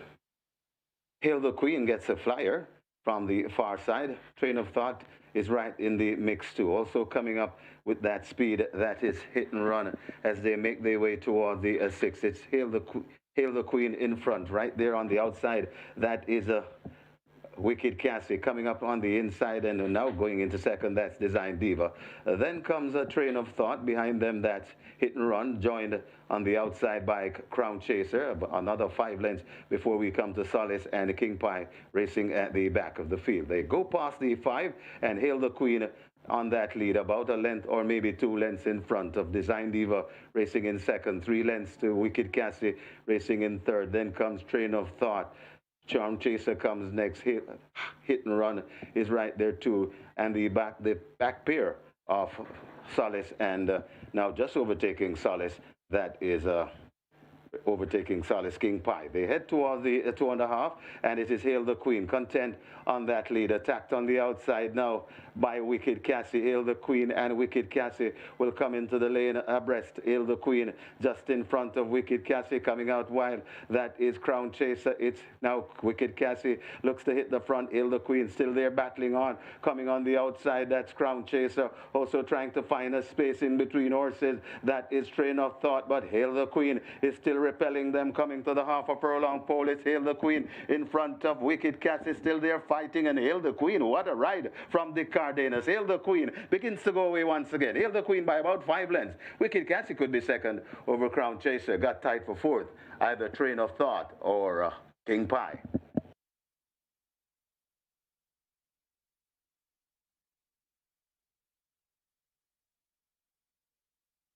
Results of the first now official.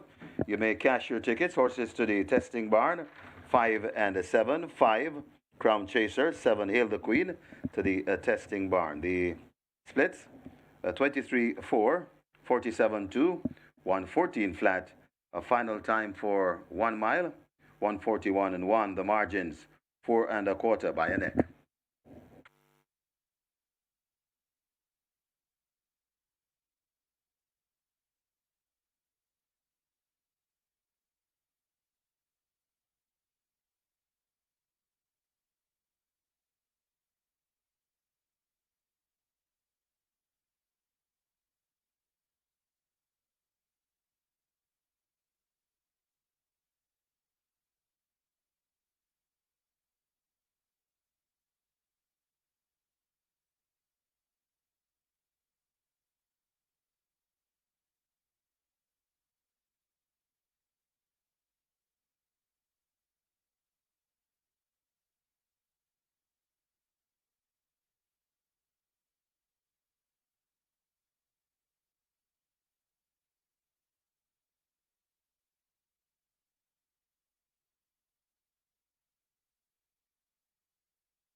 Just reminding you of the mandatory payouts still remaining in the month of August here at Caymanas Park.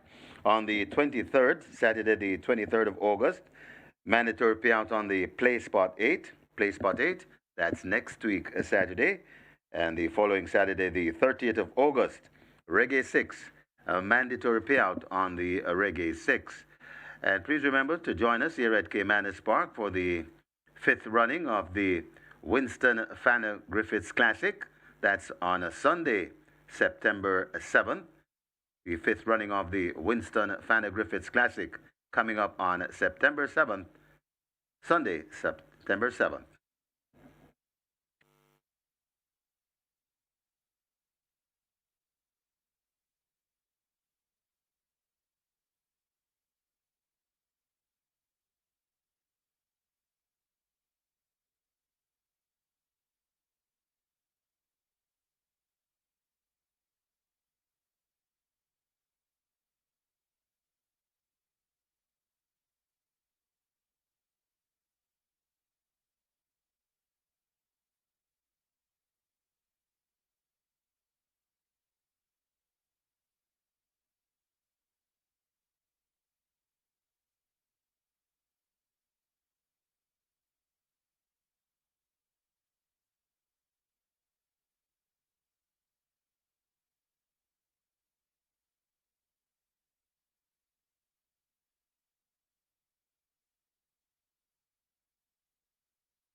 Runners on track for the second, the Caymanas Park 66th Anniversary Trophy, a restricted stakes for imported 3-year-old and up, non-winners are 3, and native-bred 3-year-old and 4-year-olds, non-winners are 4.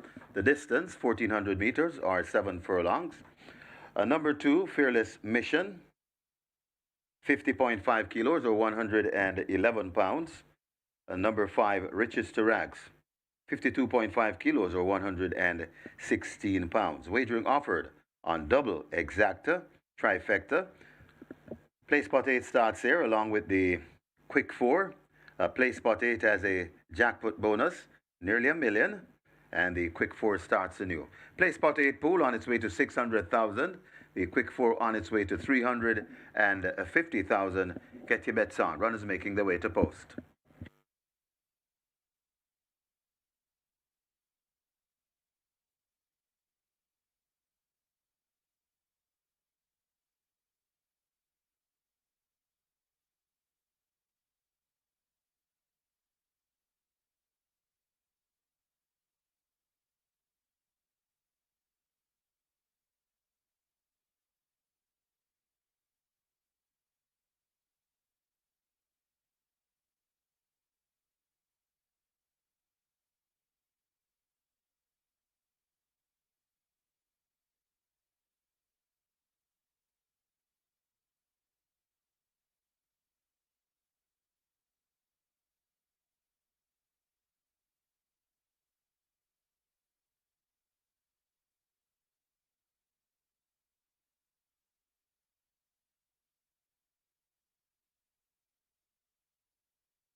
A significant upset to start the day with the speedy Hail the Queen going in front and making all the running 21 to 1. The Wiley County Dick Cardinals riding there for trainer Ian Roberts. He's also the owner, and Hail the Queen shakes things up on the start of the Regular 6 and Catch 9. A mere 274 tickets have started on the Regular 6, and I don't recall seeing that few a live ticket count after the run of the first leg of the Regular 6. So that's notable. 7.1 million plus in that net pool, and we have only 30 tickets as I've started off with Hail the Queen on the Catch 9 and over 590,000 in that net pool. So an uppercut blow for Regular 6 and Catch 9 players.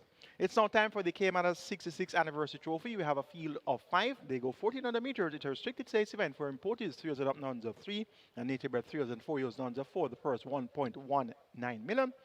Quick 4 and place for 8 begin here. Jackpot in the place for 8 approaches a million. Quick 4 minimum guarantee per $250,000.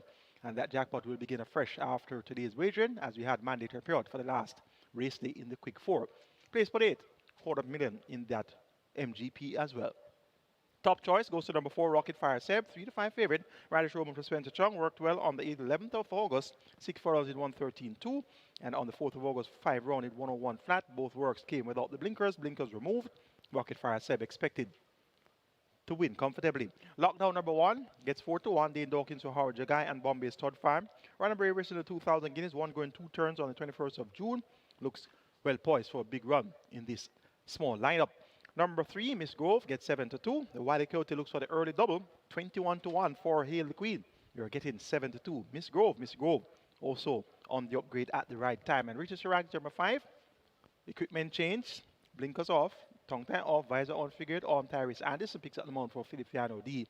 2 to 1 signifies a great deal of stable confidence in the chances of Richard Chirac's. And Fearless Mission, longest shot of the board at 9 to 1. Won by level lengths, beating H to 1 Miss Grove. Miss Grove got 16 lengths that day on the 26th of April. Miss Grove is at 3 to 1. It's 9 to 1. Fearless Mission. A field of 5 for the Caymanas 66th anniversary trophy that can go absolutely any way. Horses now have begun to load.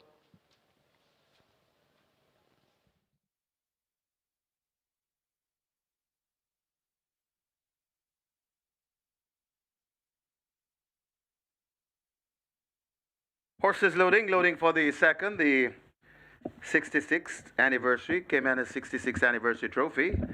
Miss Grove, Fearless Mission, lockdown already in. Richard Starax joins at 5 and 1 to load. The 1 to 2 favorite, Rocket Fire Seb.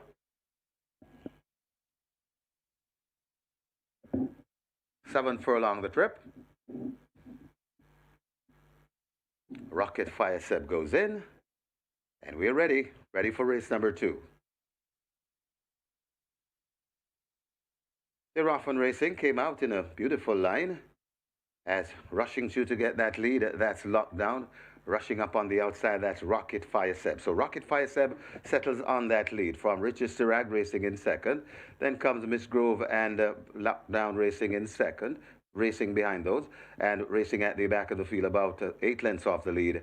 That is Fearless Mission. It is Rocket Fire Seb on that lead, held together by the champion jockey, the Sneaky Fox Radish Roman. Racing down on the inside, that is Lockdown. Just on the outside of Lockdown, that's Miss Grove as they go past the 4.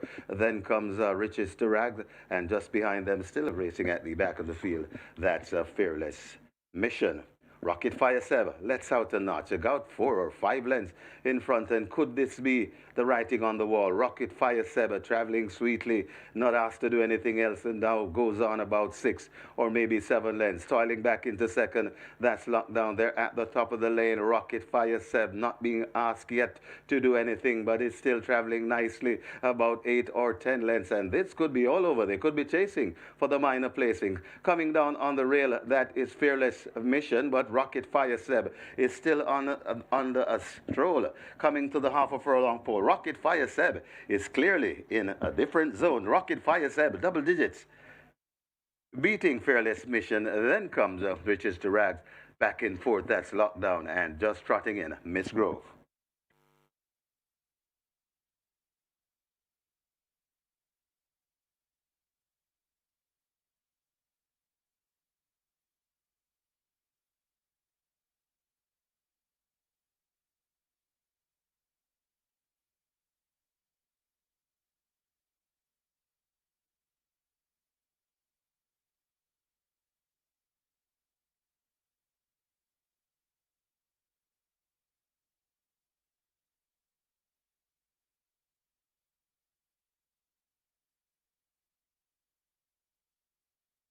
And once again, Richie Shakes down for the day. Richie Shakes down for the day.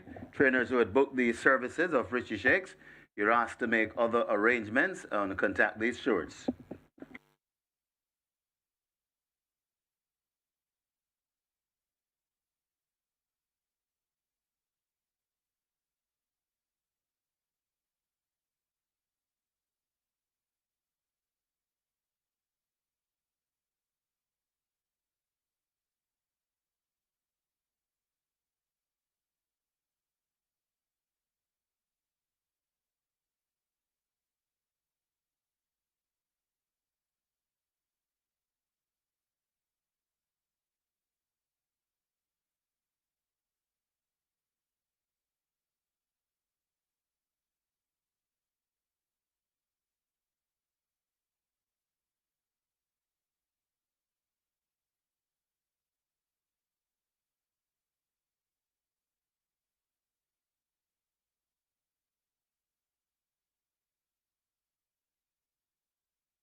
In the winners' enclosure, the unofficial winner of race number 2, the Caymanas 66th anniversary trophy, the number 4 Rocket Fire Seb, a 3-year-old bay colt by Will Take Charge, Eski by Eskandera, bred Corny Thoroughbred Farm, owned Bruce Levy, trainer Spencer Chung, the winning rider, the champion jockey, Radish the Sneaky Fox Roman, the groom Clement Rose. Second, a number 2 Fearless Mission, a third number 5 Riches to Rags, and fourth, a number 1 Lockdown. Final time for 7 furlongs, 125 and 4.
The Raffin Racing came out in a beautiful line as rushing through to get that lead. That's locked down.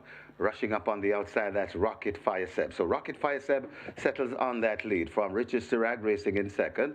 Then comes Miss Grove and Lockdown racing in second. Racing behind those and racing at the back of the field about 8 lengths off the lead.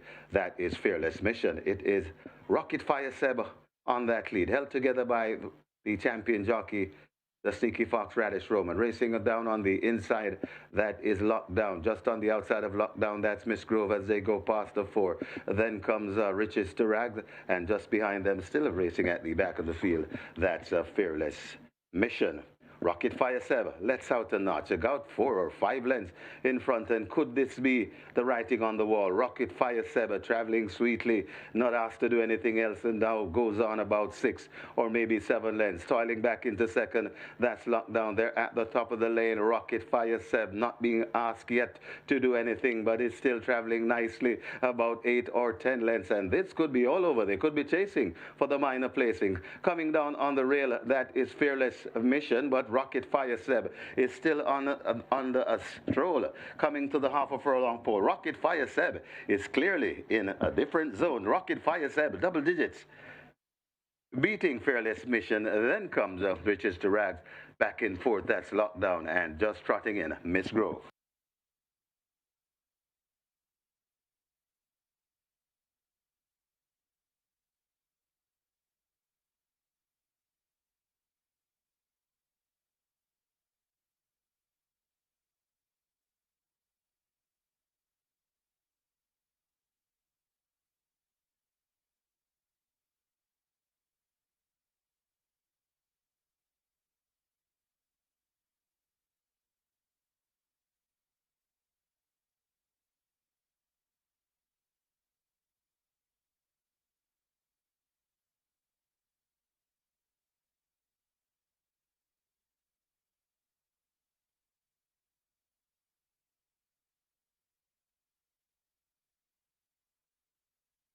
Results of race number 2 now official. You may cash your tickets.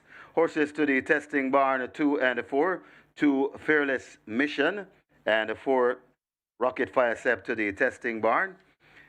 The splits 24-2, 48 flat, 112-4 final time, 125 and 4 the margins, 11 and 3/4 by 4 lengths.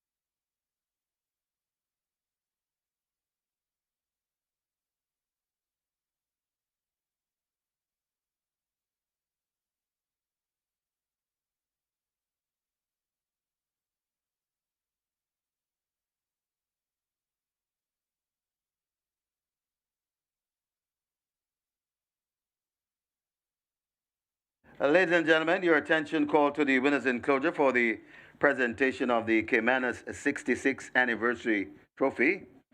Making the presentation, Brand Optimization Manager, Ariel Bettles, and she makes it to Bruce Levy.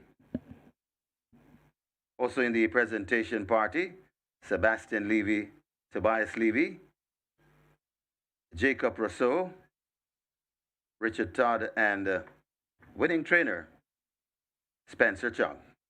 Congratulations to the winning connections, race number 2, the Caymanas 66th Anniversary Trophy.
So coming up next on the card, race number 3, the Caymanas Park 1959, and this is where the well-anticipated start of the early 5-star. It's a mandatory payout today. We're paying out everything, and we have a jackpot bonus carryover in excess 2.3 million. Gonna get a big pool to boot. The early wagering in the early 5-star, we're heading to 3 million. So we're gonna get a massive pool. So this one is well worth your wager. The early 5-star, mandatory payout today, on its way to 3 million. That's the pool.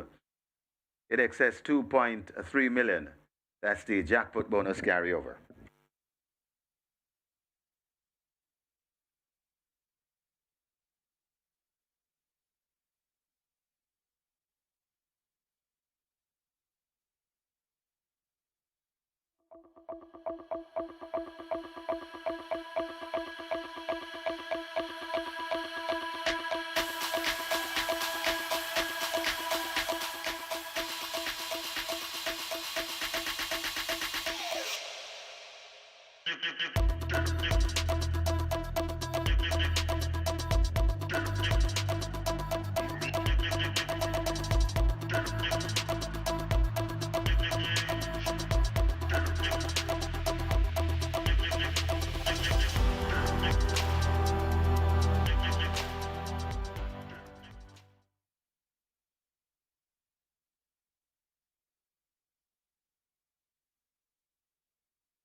We have a late scratch here in the third. Late scratch. Number 4, No Apology, is now scratched. That one is injured. That's number 4, No Apology, scratched out of the third. That one is injured. And Romaine Gordon, we're told that Romaine Gordon is now down for the day. Romaine Gordon down for the rest of the day. So the trainers who had booked the services of Romaine Gordon, please make other arrangements and contact these stewards.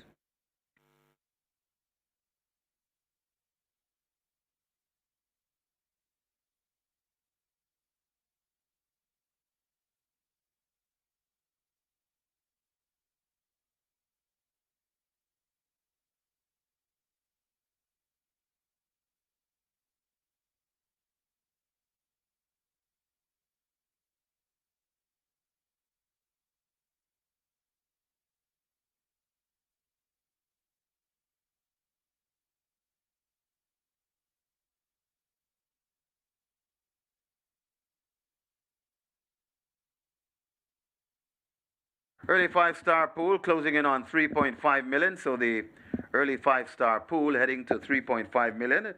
Jackpot bonus carryover in excess 2.3 million. Get your bets on. It's a mandatory payout today.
Runners on track for the third.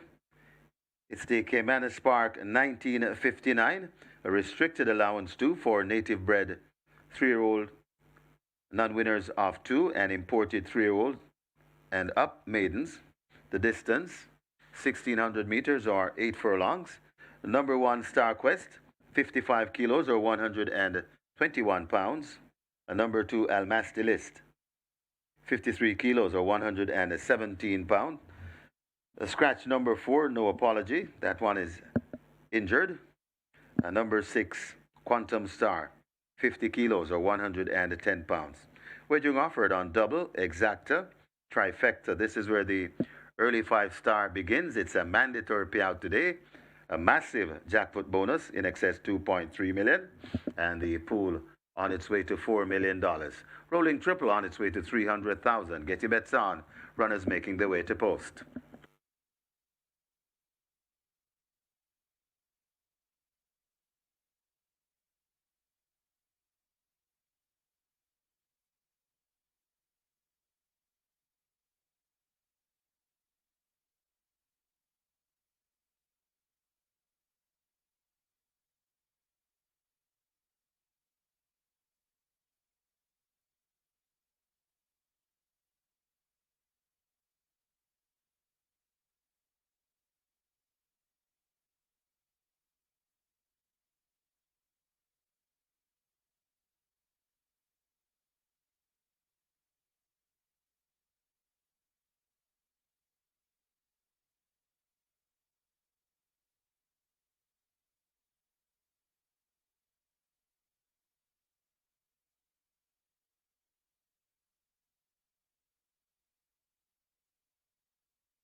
We have some jockey changes to report.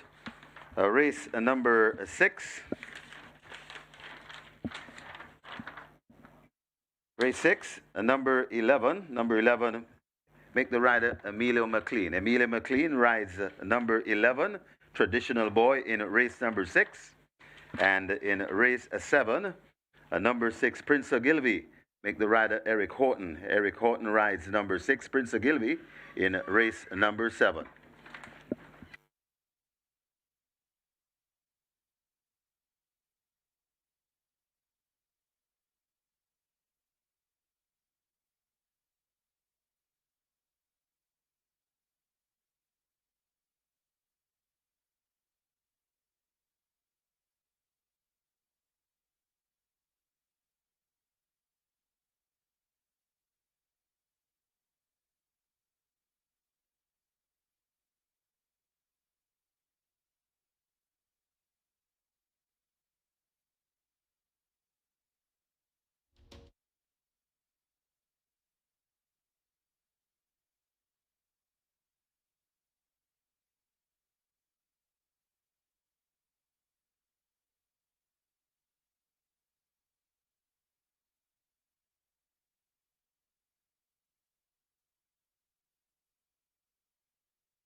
The Caymanas 66th anniversary trophy goes to the favorite Rocket Fire Seb in fine style, dominant performance there.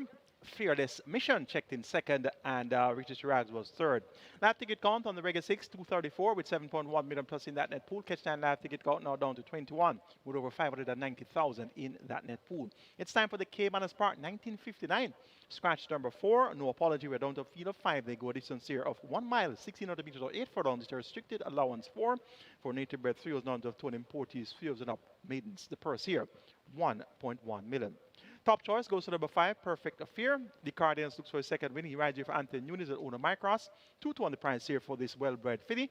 And 1 mile will be right up her street out of the Nuclear Wayne Dam. Nuclear Affair, former 1,000 Guinness winner and run-up in the Oaks. So no problems there for Perfect Affair at a mile. Number 1, Star Quest, should also be showing good pace. Shane is right with Ace Costa. Bossman, the favorite at 1-2. Raj Roman looks for a second win.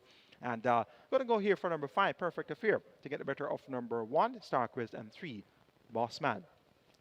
Earlier, we had some memorabilia to share with you from the North Lounge area, where we celebrate the memories of past owners, jockeys, and other racing personalities. So let's have a throw at that memorabilia from the Caymanas Park way back when.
So, Caymanas Park, we have been here since 1959, and my mind, does time fly when you're having fun? So, it has been many years of fun, entertainment, and excitement here, or amazing thoroughbreds, as well as the horsemen and women that continue to make the sport quite rewarding. So, we celebrate Caymanas Park 1959, and race number 2 was the Caymanas 66th anniversary trophy. So, it's all about Caymanas Park today, and enjoy the Caymanas Park 1959 horses now about to load.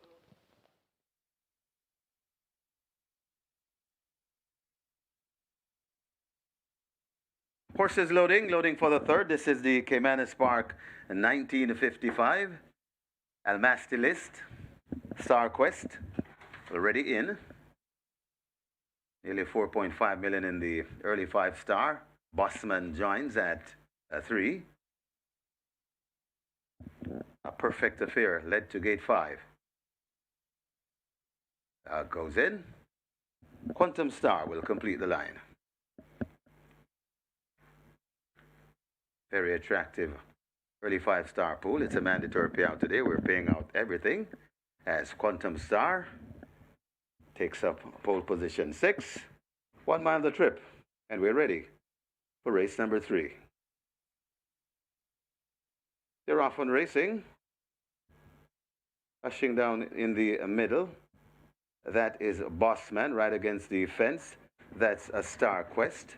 Just on the outside of those, that's El Mastilis. So El Mastilis, a Star Quest, and a Bossman throttled back into a third. Right behind the Bossman, that's a Quantum Star. And then comes a Perfect Affair. They pass the 6, head toward the 5, and it is Star Quest just about a half a length from El Mastilis racing in second. 3 lengths away before we come to Bossman waited with. Then it come in fourth as they pass the 5. That is a Perfect Affair. And now Quantum Star relegated to last. They head towards the 4, and it is Star Quest on that lead now, joined by Bossman. These two sharing it, passing the 4. They're about 4 or 5 lengths in front of Almastilis. Looks to be fading, making some improvement. That's Perfect Affair, and hopelessly out of it. That's Quantum Star. They're coming to the 2.5 furlong pole, and it is Bossman on the outside, Star Quest on the inside. These two are matching stride. They're about 8 lengths in front of Perfect Affair, who comes running on. Almastilis has faded back into 4th, and still at the back of the field. That's Quantum Star, but it is still Star Quest hanging on toughly on the outside, and Bossman and Star Quest, they're still fighting for it. A good-looking race coming to the furlong pole. Also coming on, that's Perfect Affair, as Bossman still on the outside. Bossman and Star Quest, Perfect Affair sneaking up against the rail. Bossman now hits the front. Perfect Affair coming with some momentum. Bossman keeping on from Perfect Affair. Bossman, Perfect Affair. Bossman, I think Bossman just lost over Perfect Affair. Then comes a Star Quest back in 4th. Almastilis, Quantum Star is 5th.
And the winners enclosure, the unofficial winner of race number 3, Bossman. A 3-year-old bay colt by Burn Identity, Miss Boss Lady by Hat Trick, Red Market Parchment, Own Paul's Lumsden, train Peter John Prasad, the winning rider, 2 on the day for the champion jockey, Sneaky Fox, Radesh Roman, the groom Kobe Anthony, second, the number 5, Perfect Affair, third, number 1, Star Quest, and fourth, number 2, Almastilist. Final time for 1600 meters or 8 furlongs, 1:43 and 1.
They're off on racing.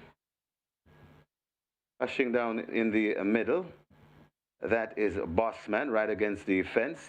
That's a Star Quest. Just on the outside of those, that's El Mastilis. So El Mastilis, a Star Quest, and a Bossman throttled back into a third. Right behind the Bossman, that's a Quantum Star. And then comes a Perfect Affair. They pass the 6, head toward the 5, and it is Star Quest just about a half a length from El Mastilis racing in second, 3 lengths away before we come to Bossman waited with. Then a come in fourth as they pass the 5, that is a Perfect Affair, and now Quantum Star relegated to last. They head towards the 4, and it is Star Quest on that lead, now joined by Bossman. These two sharing it, passing the 4. They're about 4 or 5 lengths in front of El Mastilis. Looks to be fading, making some improvement. That's Perfect Affair, and hopelessly out of it. That's Quantum Star. They're coming to the 2.5 furlong pole, and it is Bossman on the outside, Star Quest on the inside. These two are matching stride. They're about 8 lengths in front of Perfect Affair, who comes running on. El Mastilis has faded back into 4th, and still at the back of the field, that's Quantum Star, but it is still Star Quest hanging on toughly on the outside, and Bossman and Star Quest, they're still fighting for it. A good looking race coming to the furlong pole. Also coming on, that's Perfect Affair, as Bossman still on the outside. Bossman and Star Quest, Perfect Affair sneaking up against the rail. Bossman now hits the front. Perfect Affair coming with some momentum. Bossman keeping on from Perfect Affair. Bossman, Perfect Affair, Bossman. I think Bossman just lost over Perfect Affair. Then comes a Star Quest back in 4th. El Mastilis, Quantum Star is 5th.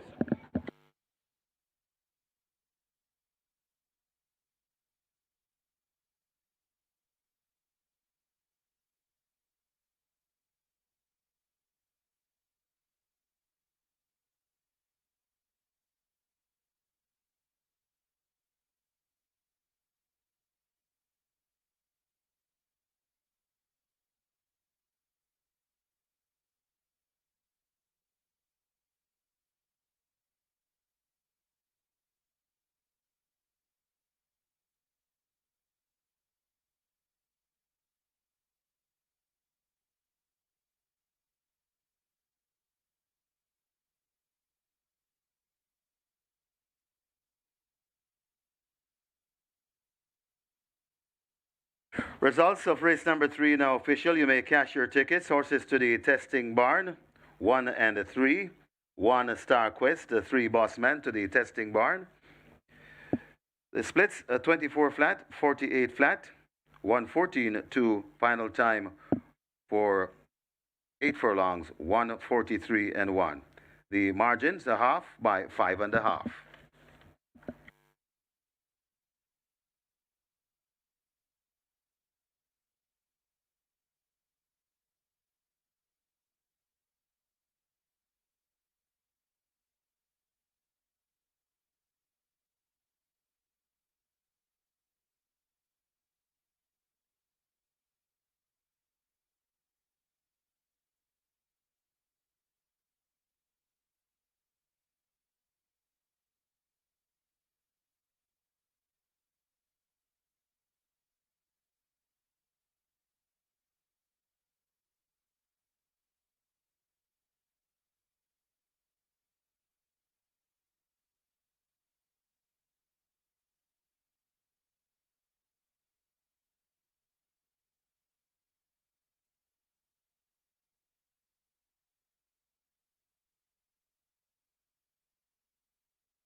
Ladies and gentlemen, your attention called to the winners enclosure for the presentation of the Caymanas 1959. Making the presentation, Racing Secretary Denzel Miller, and he makes it to Andre Phillips, representing the winning owner Paul Lumsden. Also in the presentation party, the winning trainer Peter John Prasad. Congratulations to the winning connections. Race number 3, the Caymanas Park 1959.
We have a rider change in race number 8, a rider change in race 8.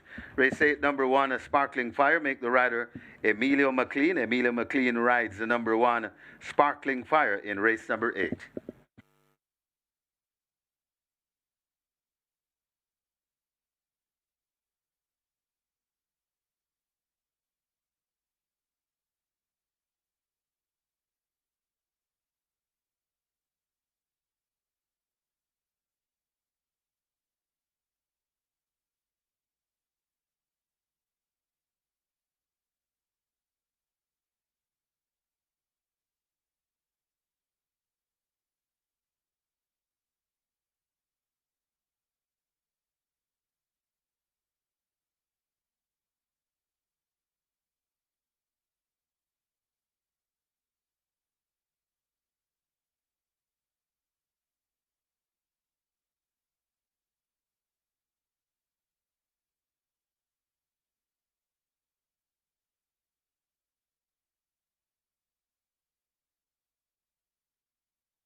So the Twilight 6 comes up next here at Caymanas Park. The Twilight 6 pool on its way to $500,000.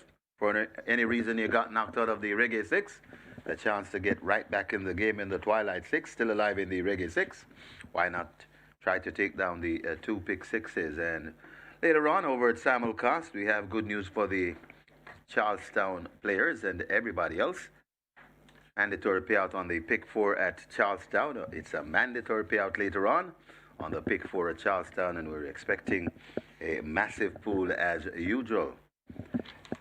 And it's still to come in the month of August here at Caymanas Park. Mandatory payout on the play spot 8 next week, Saturday, the 23rd of August. And the following Saturday, it's the Reggae 6, the 30th of August. Reggae 6 mandatory payout coming your way.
On to race number 4 here, and this one there are 3 horses that are really taking the betting here. Number 4, KP Choice, currently at 220, very well back. KP Choice is 7 to 22, but 220 at the fixed odds windows. Number 5, Emperor of the Cats. This one is the best back runner here of the year. 4 to 5, total favorite, currently at $1.80 at the fixed odds window. So good support for Emperor of the Cats, actually our best back runner. The other one who's getting the attention here is the 5 to 2 second favorite in total, and that is number 7. Ridgeliner currently at 320 at the fixed odds winners. Good support for these. So similar to how the tote is playing out, these are the 3 best back runners in the tote as well as at the fixed odds winners. KP's Choice, Emperor of the Cats, and Ridgeliner, with best back runner here being number 5, Emperor of the Cats, currently $1.80 at the fixed odds winners. Good luck for race number 4.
Twilight 6 approaching 7 million. Twilight 6 approaching 7 million.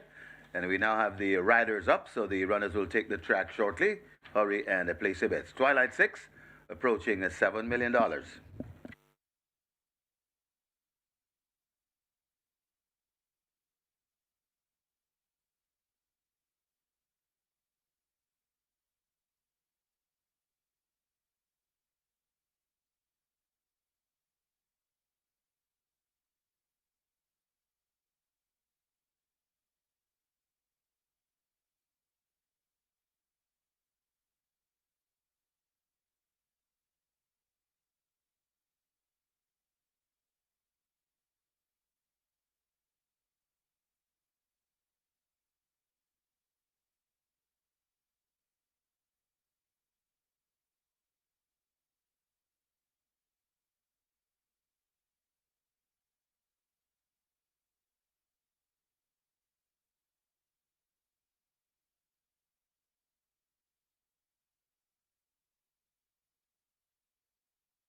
Runners on track for the fourth. It's for 3-year-old and up. The claiming tag 1 million to 800,000. The distance 5 furlongs straight. Number 2, Ella Fortunato, make the weight 52.5 kilos or 116 pounds. Number 3, Posing Already, 52.5 kilos or 116 pounds.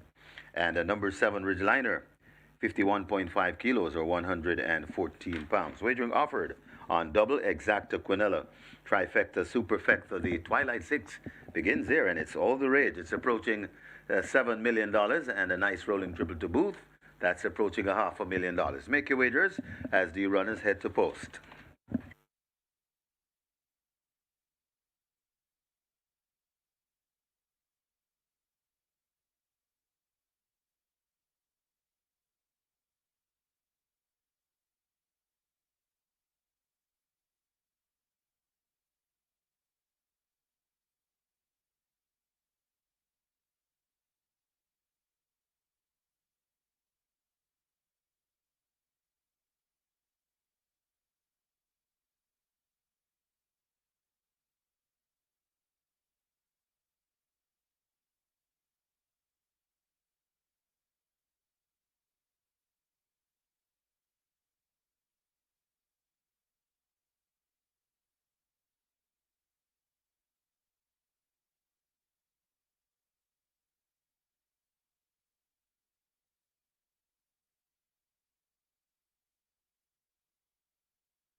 So the runners are heading to post. The runners making their way to post. The Twilight 6 now approaching 7.5 million. Twilight 6 approaching 7.5 million.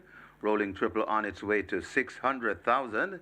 And just like to shout out to yesterday's Cali 6 winner, walking away with 1.4 plus million.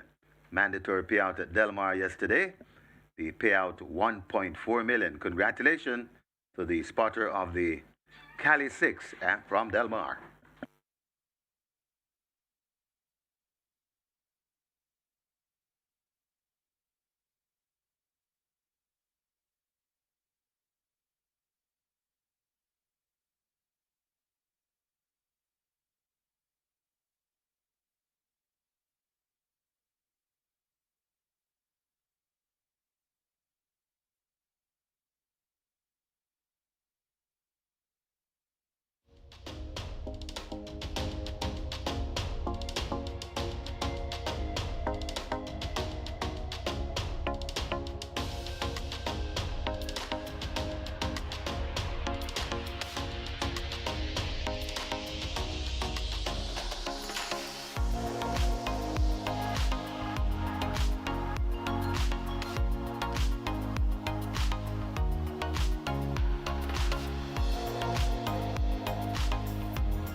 The Caymanas Spark 1959 goes to the favorite boss man, riding Showman on the second win for the day, and he rode therefore trainer Peter Dunbassard and owner Paul Lumsden. Runner-up, Perfect Affair, came with a late kick, but was too late, and Star Quest prompted issue from the road go, and faded the third in deep stretch. 175 tickets remained alive on the regular 6 with 7.1 million plus in that net pool. Catch 9 live ticket held down to 17 with 590,000 in that net pool, and we have started off on the mandatory payout early 5-star with 1,836 live tickets and over 5.2 million in that net pool. It's now on to the Twilight 6 minimum guaranteed payout 3.5 million, and we have already over 7.1 million wagered, and the field is 8. They go 1,000 meters straight. It's for the claim level 1 million down to 800,000.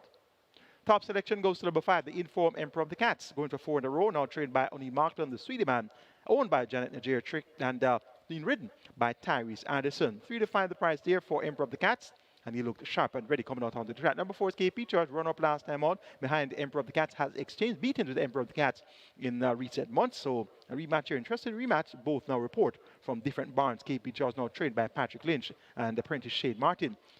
He picks up the mount. Number 7 is Ridgeliner. Spray specialist of some sort, has won all 4 races over the straight. Emilio McLean picks up the mount for Winston Morris. This one ran among 1.5 million claimers on the 28th of June, third by just 5 lengths, a sensational move, and Rally Mangala. Stepped up to overnight since, 8th by 9.25 behind Money Market, sensational move, and Get a Pepsi, now down to 1 million. So takes a step from 1.5 down to 1 million. Ridgeliner looks poised for a big effort. 5-2 represents good value for your cash. Now, number 1 Smart Asset gets 5-1, also takes on claimers, and this one does it for the first time. Ian Spence, also known as Dolly Baby Right, returner Tencent Chong and owner Del Car Stables. Smart Asset also somewhat of a straight specialist, and 5-1 represents good value there as well. Going for the Inform horses, though they have reported first time of the claim.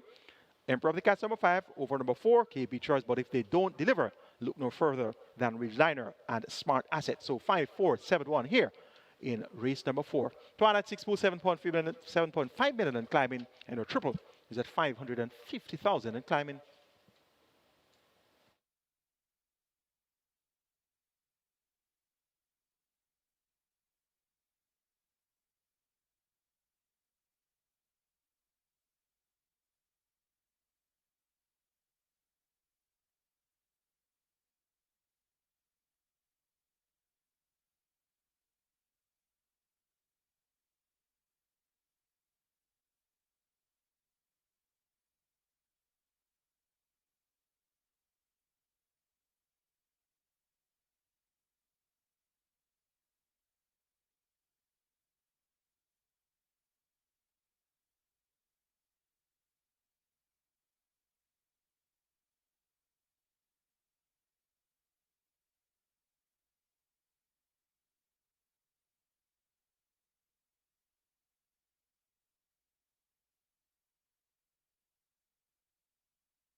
So the runners are arriving at the post. Race number 4, the Twilight 6 on its way to $8 million. Twilight 6 approaching $8 million. Get your bets on.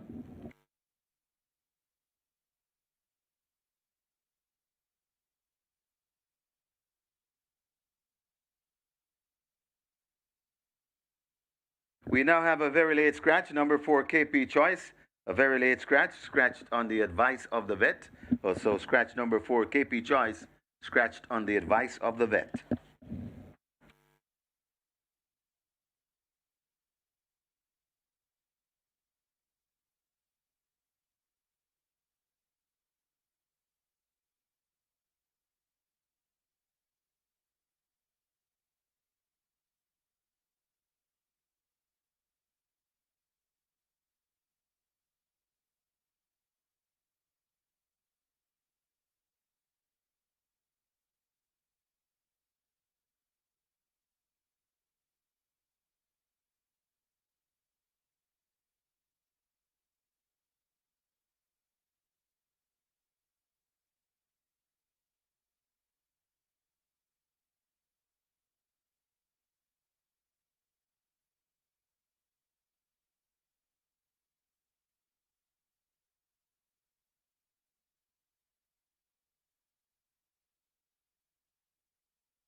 So the late scratch, KP Choice, number 4, scratched on the advice of the vet.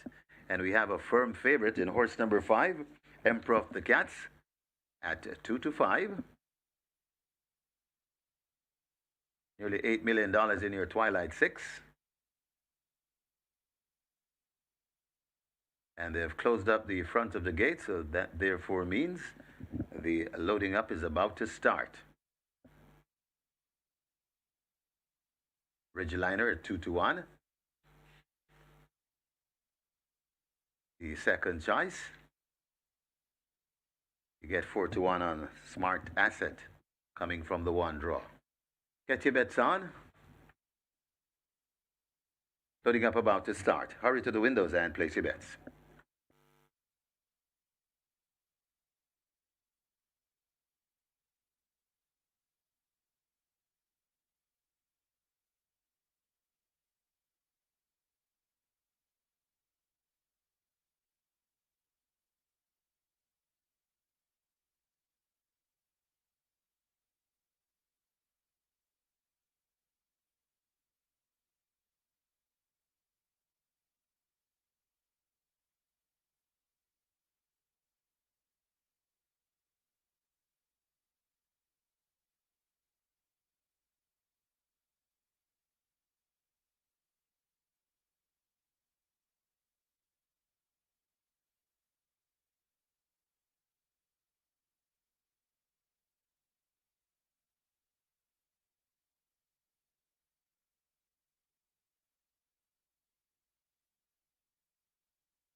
So the Twilight 6 continues to head to $8 million. The front of the gates are closed.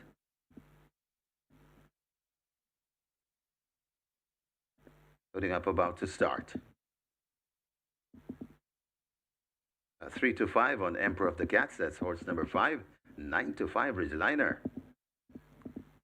That one is well fancied, the second choice. 7-2 on a Smart Asset. Then you get 7-1 on Posing Already.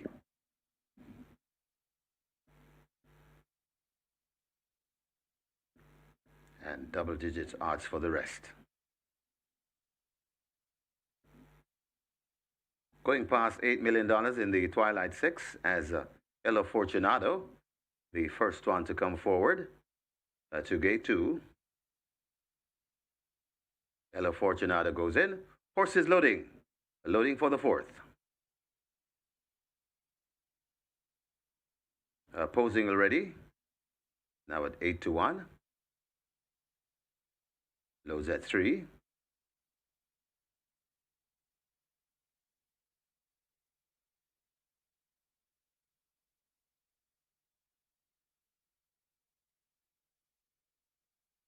Emperor of the Cats, the 3-5 favorite. Slotted into 5.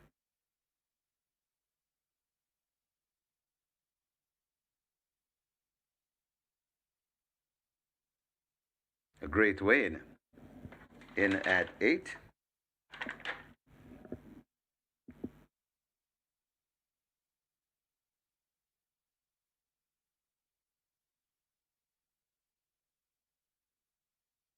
Ridgeliner, Smart Asset, and Jaguar. We wait on. Rider comes down from Jaguar, that's Anthony Allen.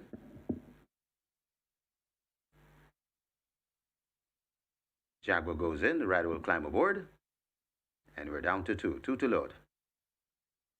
Ridgeliner coming into 7. Smart Asset coming into 1. 5 furlongs straight the trip. Best of luck with your Twilight 6 and all other wager. Waiting on Ridgeliner to complete the line. Ridgeliner goes in, and we are ready. Ready for race 4.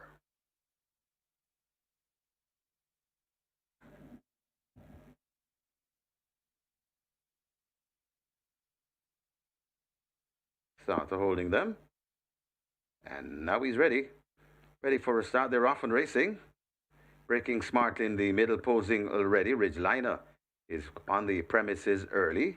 Towards the near side, that's Jaguar and Great Wayne. Just behind them and coming forward, that is Emperor of the Cats. Left out of it, that's Ella Fortunata. Racing alone on the far side, that's Smart Asset. They make their way coming out of the chute.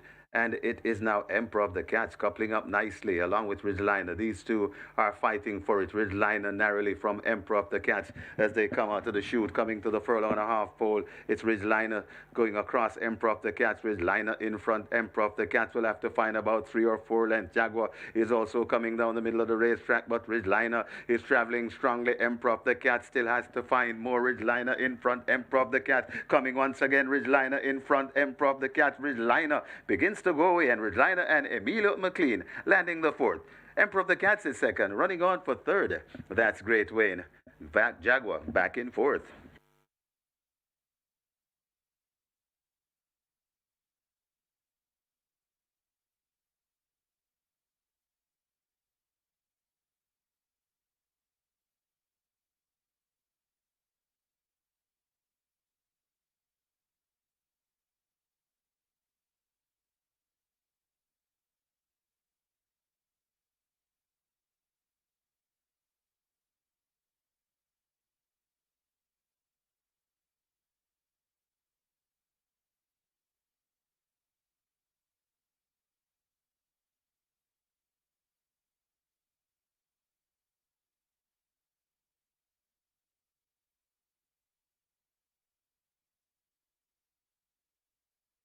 We have claims. We have claims in the 4th.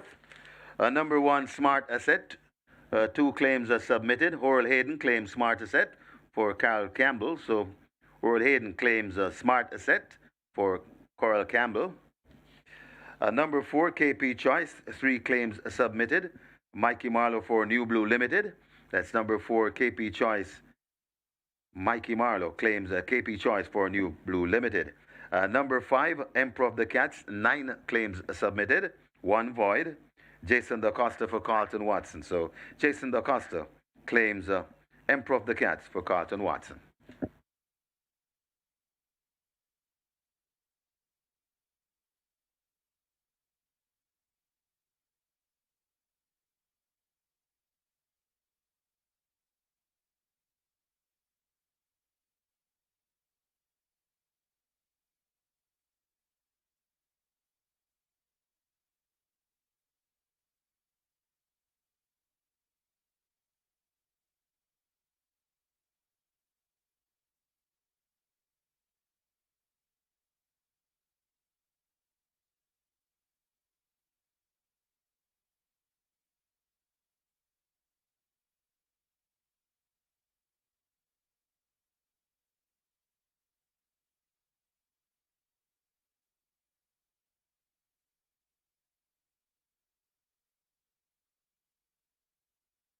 Please note we have a stewards inquiry. We now have a stewards inquiry.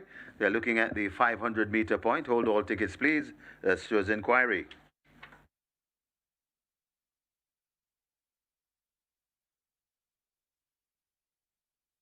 In the winners enclosure, the unofficial winner of race number 4, a number 7 Ridgeliner. 5-year-old bay horse by Dreamliner. A Grande by Zahazi. Bred Michael Reed and Raymond Townsend. Owned Ridgewood. A train Winston Morris. The winning rider Emilio McLean. The groom Paul Isaacs. Second. A number 5 Emperor of the Cats. A third, number 8 Great Wayne. And fourth, number 6 Jaguar. Final time for 5 furlongs straight. A Zippy 58 and 1. Stewards inquiry. Hold all tickets, please.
And now he's ready.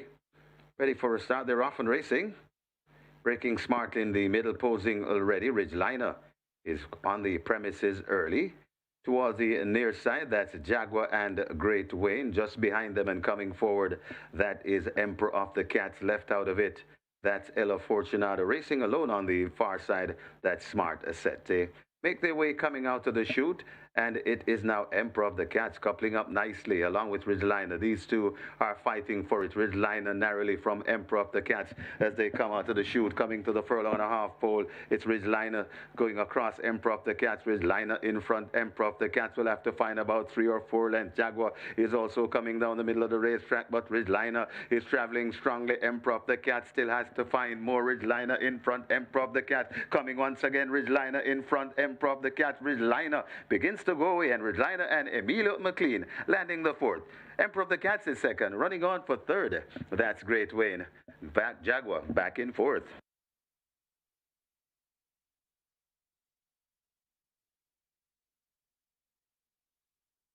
And in addition to the stewards inquiry, we now have a jockey's objection. Jockey's objection is second past the post, Tyrese Anderson, objecting against a first past the post, Emilio McLean. So jockey's objection, stewards inquiry, hold all tickets, please. And please note, SB Games, we're experiencing some technical issues with the signing in on SB Games. Our capable and hardworking technical team are aware of the problem, and they're working on it assiduously, and you'll be updated when it is solved. So we do apologize for the inconvenience caused. SV Game, they're having some technical issue with the signing in. We're working on the problem. We are aware and working on the problem. Please accept our sincerest apologies.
And after the steward's inquiry and jockey's objection, the jockey's objection not allowed, disallowed, and no change after the steward's inquiry and the jockey's objection.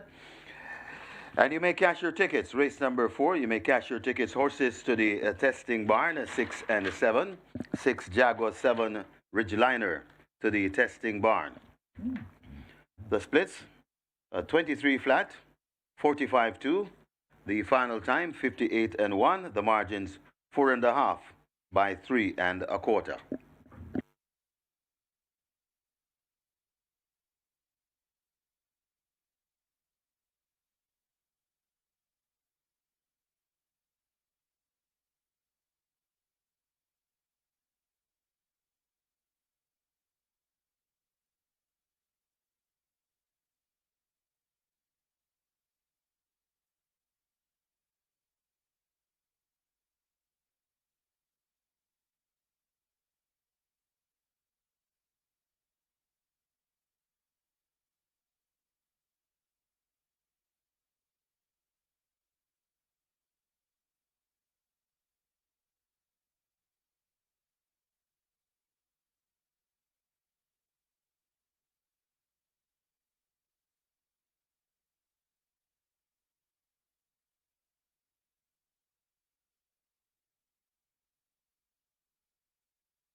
And we're happy to say that SB Games up and running. SB Games up and running. We thank you for your patience as SB Games up and running.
Number 3, Bella Bella takes the track early.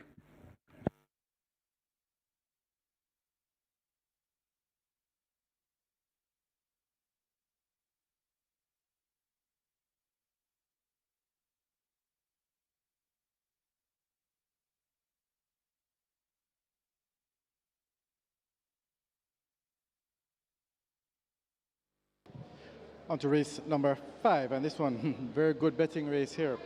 So quite a few runners getting some good support. Princess Ifya currently at $7.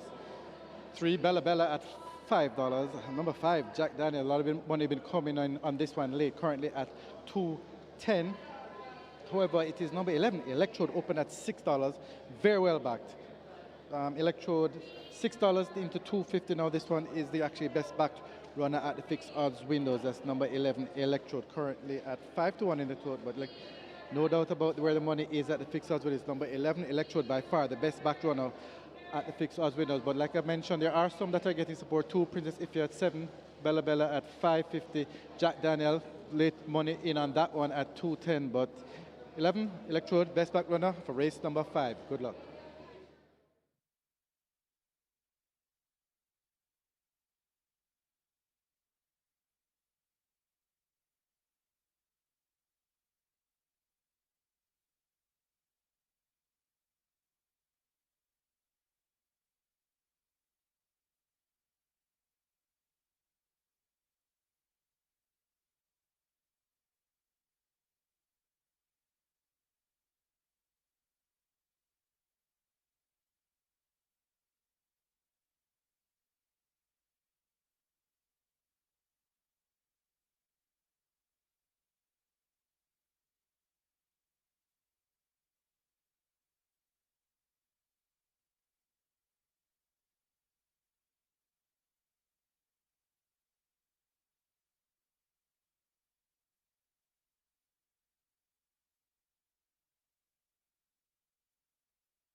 Runners on track for the fifth. It's a restricted allowance for native bred 5-year-old and up, non-winners of 3, and imported 5-year-olds and up, non-winners of 2. The distance, 5 furlongs straight. Number 1, always right, 51 kilos or 112 pounds. The rider Ramon Napier. Number 2, 53. Number 2, Princess Ifya, 53.5 kilos or 118 pounds. Number 3, Bella Bella, 55.5 kilos or 122 pounds. Number 4, Sky Rizzy, 54.5 kilos or 120 pounds. Number 5, Jack Daniel, 54 kilos or 119 pounds. Number 7, Clowning Around, 54 kilos or 119 pounds. Number 9, Power of Her Highness, 54 kilos or 119 pounds. Number 10, Empress Nakilia, 52.5 kilos or 116 pounds. And number 11, Electrode, 53.5 kilos or 118 pounds. Wagering offered on double exacta, quinella, trifecta, superfecta, high five. The high five pool approaching 200,000. This is where the late 5-star begins. Late 5-star on its way to 600,000. And rolling triple, well, late 5-star now approaching 700,000. And the rolling triple on its way to 400,000. High five approaching 200,000. Get your bets on as the runners make their way to post.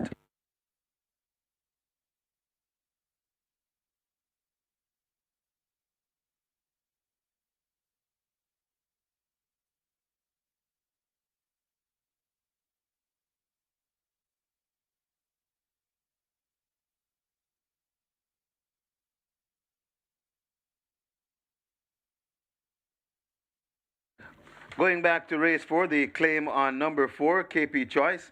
Void the claim on number 4, KP Choice. That claim now void.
So Ridgeliner gets the job done quite convincingly, proving that that effort, where finishing third at the 1.5 million level behind sensational move on Rana Bangala, would be good enough to get the job done at a million. Emperor of the Cast reporting first time of the claim, just couldn't find enough, and KP Choice scratched at the gate. So it was all left for Ridgeliner to capitalize there. Emina McLean riding for Winston Morris and owner Ridgewood.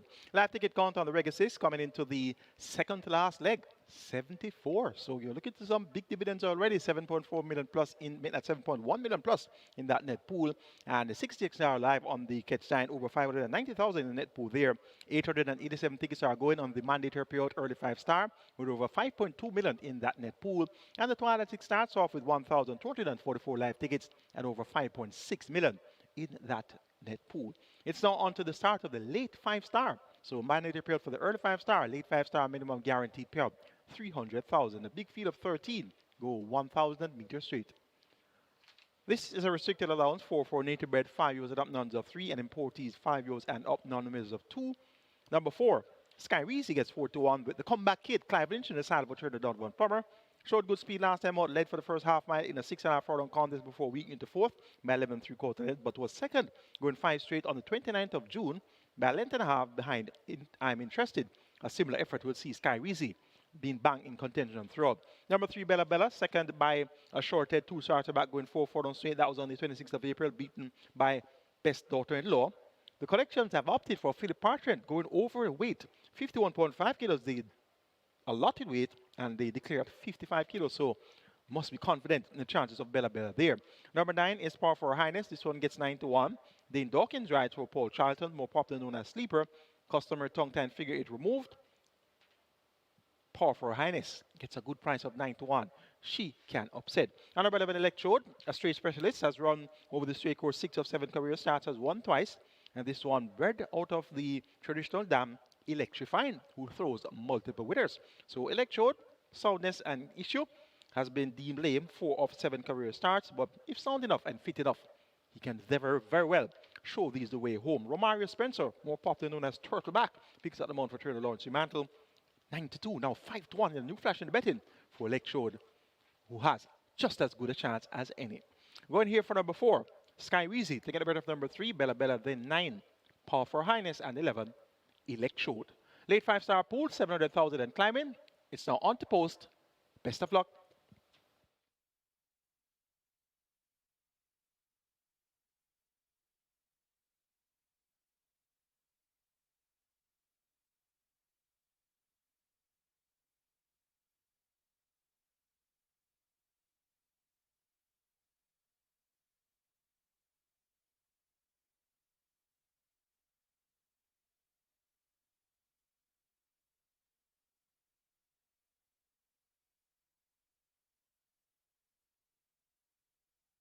So they are starting to close the front of the gate for race number 5. The late 5-star heads to 900,000, so we're closing in on $1 million in the late 5-star.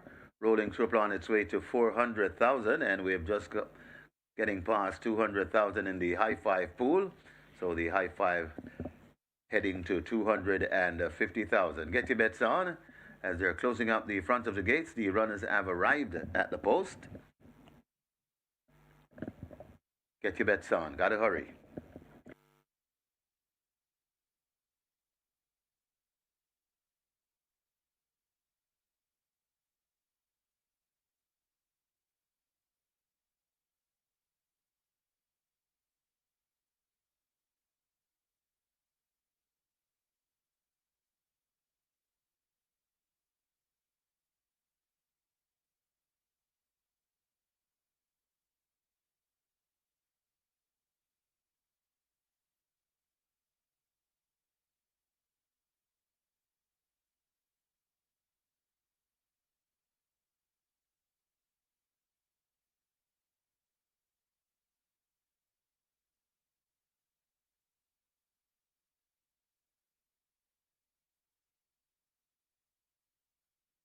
A late 5-star now approaching $1 million. Late 5-star heading to $1 million.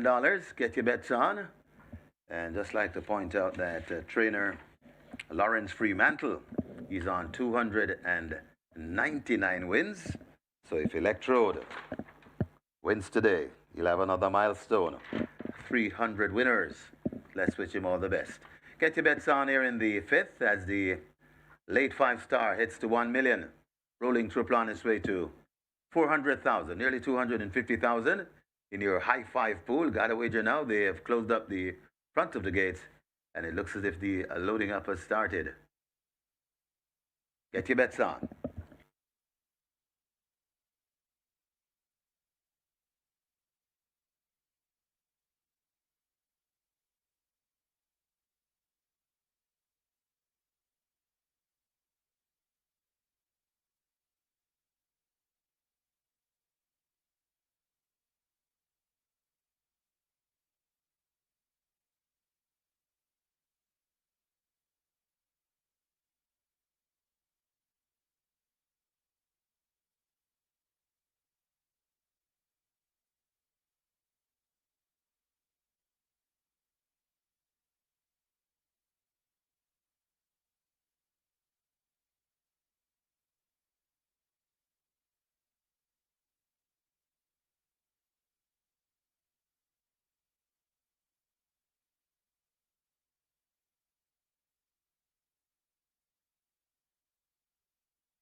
We have a very late scratch here in race number 5, scratch number 9.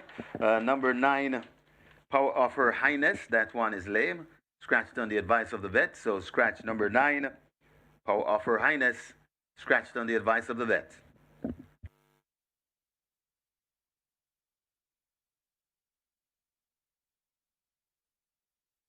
A late 5-star, heading past a million, heading to 1.1 million. So this one is well worth your wager, the late 5-star. So you should be in line or holding a ticket in hand. Late 5-star, heading to 1.1 million. Very attractive pool.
Horses loading. Princess If, you're the first one in.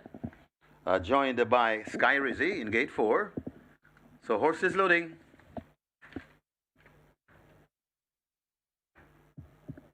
A Blitz Strike heads to gate number 6. Blitz Strike goes in. Clowning around heads to gate 7. Clowning around is in. Workout Crew to gate 8.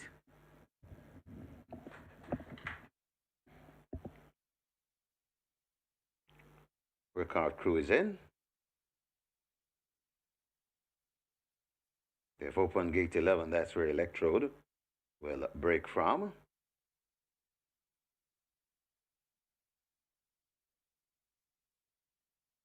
Still quite a few to be loaded. So there's still a slim chance to get a ticket.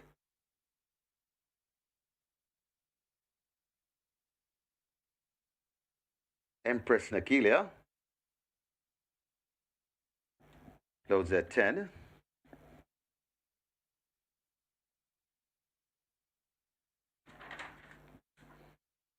Kai on the go in at 12.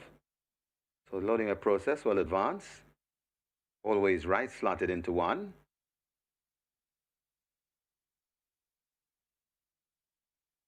Toots coming to gate 13. Toots goes in.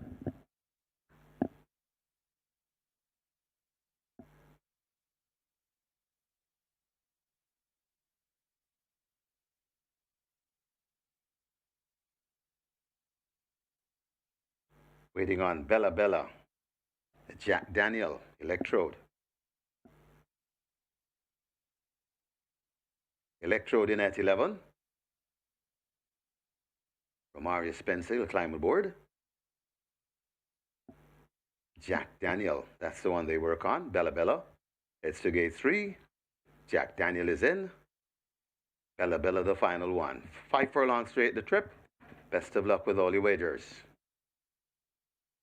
Bella Bella goes in, and we are ready for race 5.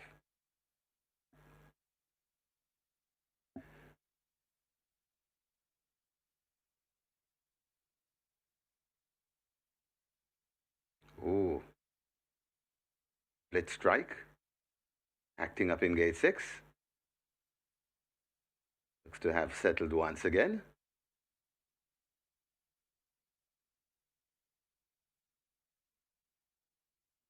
Now they're off and racing. Workout Crew breaks smartly in the middle. Over to the far side, that's quite prominent. That's Sky Rizzy, and also their Princess Ifia. Closest to us, Toots, is right there too. Electrode is right on the premises, and Electrode is traveling nicely right in the middle. So Electrode, Toots, to the far side, that's Princess Ifya and Skyriz. The workout crew is not too far away. Right there too, Bella Bella, as they make their way coming out of the chute. Toots and Electro, these two mixing it up. And now Toots looks to have the lead. It's Toots in front over on the far side. That's Bella Bella. Toots in front of Bella Bella, really coming on nicely. Bella Bella now looks to hit the front. Toots is right there. Workout crew is trying to put in a punch, but it's Toots and work. It's Toots and Bella Bella. Toots, Bella Bella. Bella Bella looks to have the overall lead, and Bella Bella begins to pull away. Bella Bella kicking the dust at them in the final stage. Bella Bella beats Always Right. Then comes Toots, Empress Nakilia, and Blitz Strike back in fifth.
In the winners enclosure, the unofficial winner of race number 5 and number 3, Bella Bella, a 5-year-old chestnut mare by Bala Bali, a BRB by English Channel, bred Preservation Farm, owned a Landmark Farm, trained Dale Murphy, the winning rider, the bustling Philip Parchment, the groom Patrick McLean. Second, number 1, Always Right.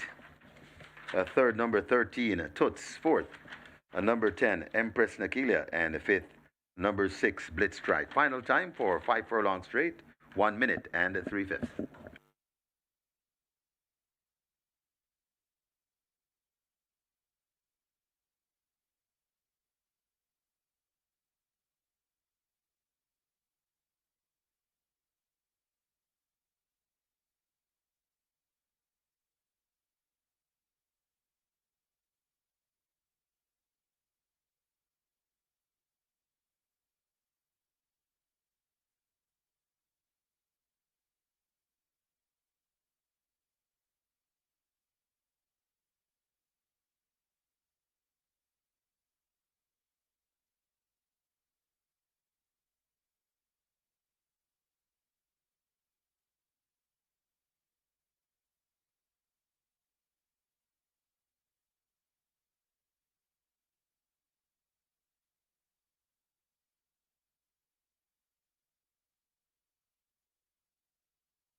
Now they're off and racing. Workout crew breaks smartly in the middle.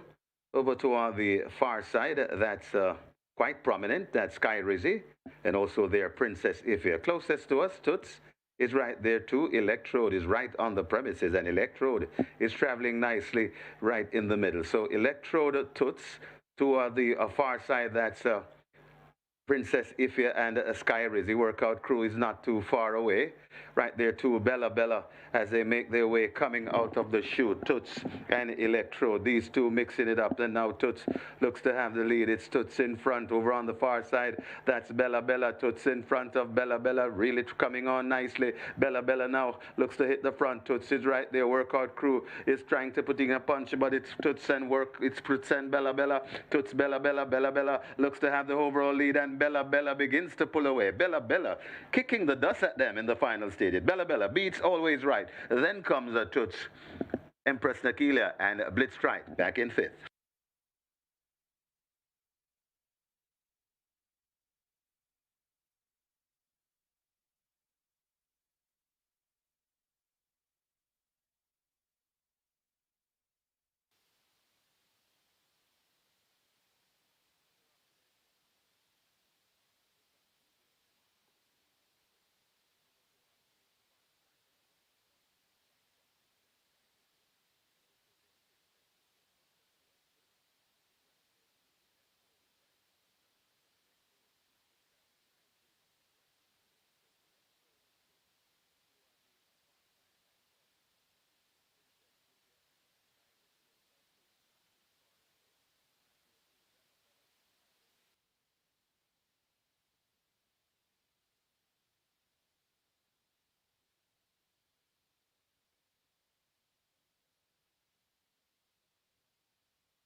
Results now official of race number 5. You may cash your tickets. Horses to the testing barn 3 and 6.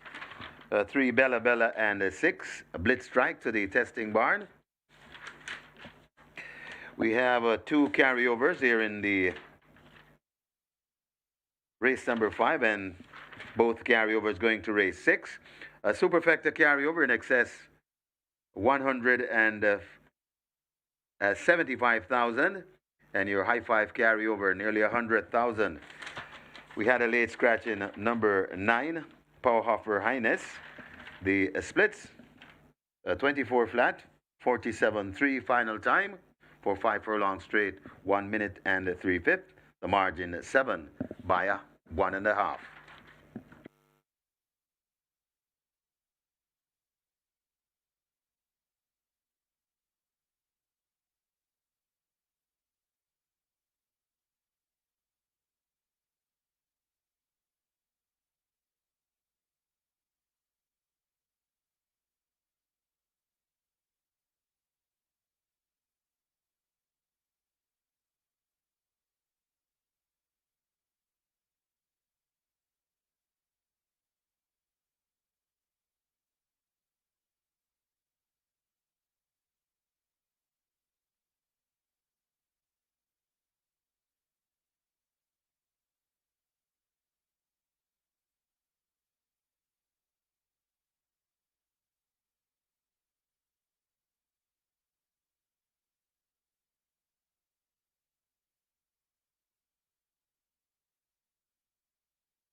We have a jockey change. Well, two changes here in race number 6.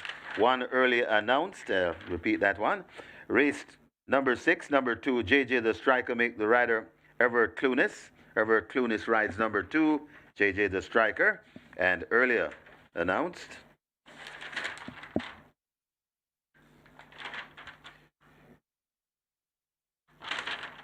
Well, it's actually a late non-starter, late scratch here in the 6th. Horse number 6, Mr. Mandate. Mr. Mandate is scratch.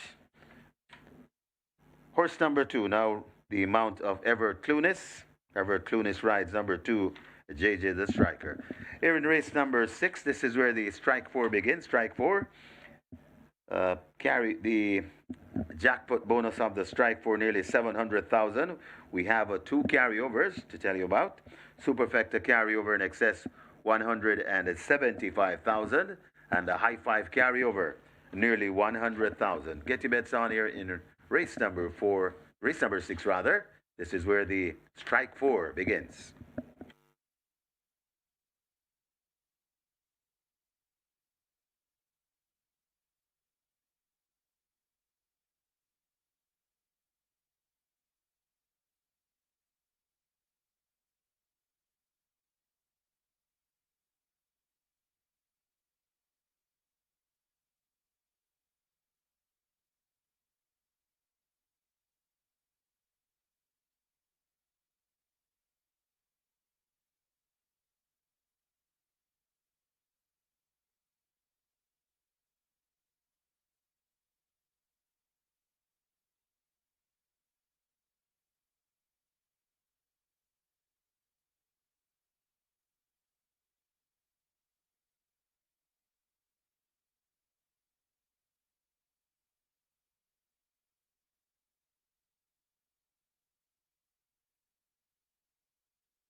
So going back to the jockey changes in race number 6.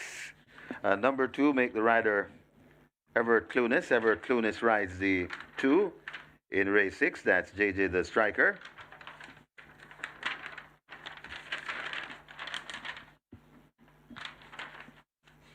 And number 11, Traditional Boy. Make the rider Emilia McLean. Emilia McLean rides number 11, Traditional Boy in race 6. So 2 jockey changes here. Number 2, JJ the Striker, Everett Clunis, and number 11, Traditional Boy, Emilia McLean. Get your bets on here in race number 6, the strike four approaching 700,000, nearly 700,000. The jackpot bonus, rolling triple on its way to 300,000. And once again, two carryovers. Superfecta carryover, 175,000. High five carryover, nearly 100,000.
Runners on track for the 6th. It's for 3-year-old and up, optional claimers. 300, the tag 350,000 to 250,000. Native bred 6-year-old and up, non-winners are 3, and native bred 5-year-old and up, the maidens. The distance 5 furlongs straight. Number 2, Jaded the Striker, 51.5 kilos or 114 pounds. Make the rider ever clueless. Number 3, Special Gift, 55 kilos or 121 pounds.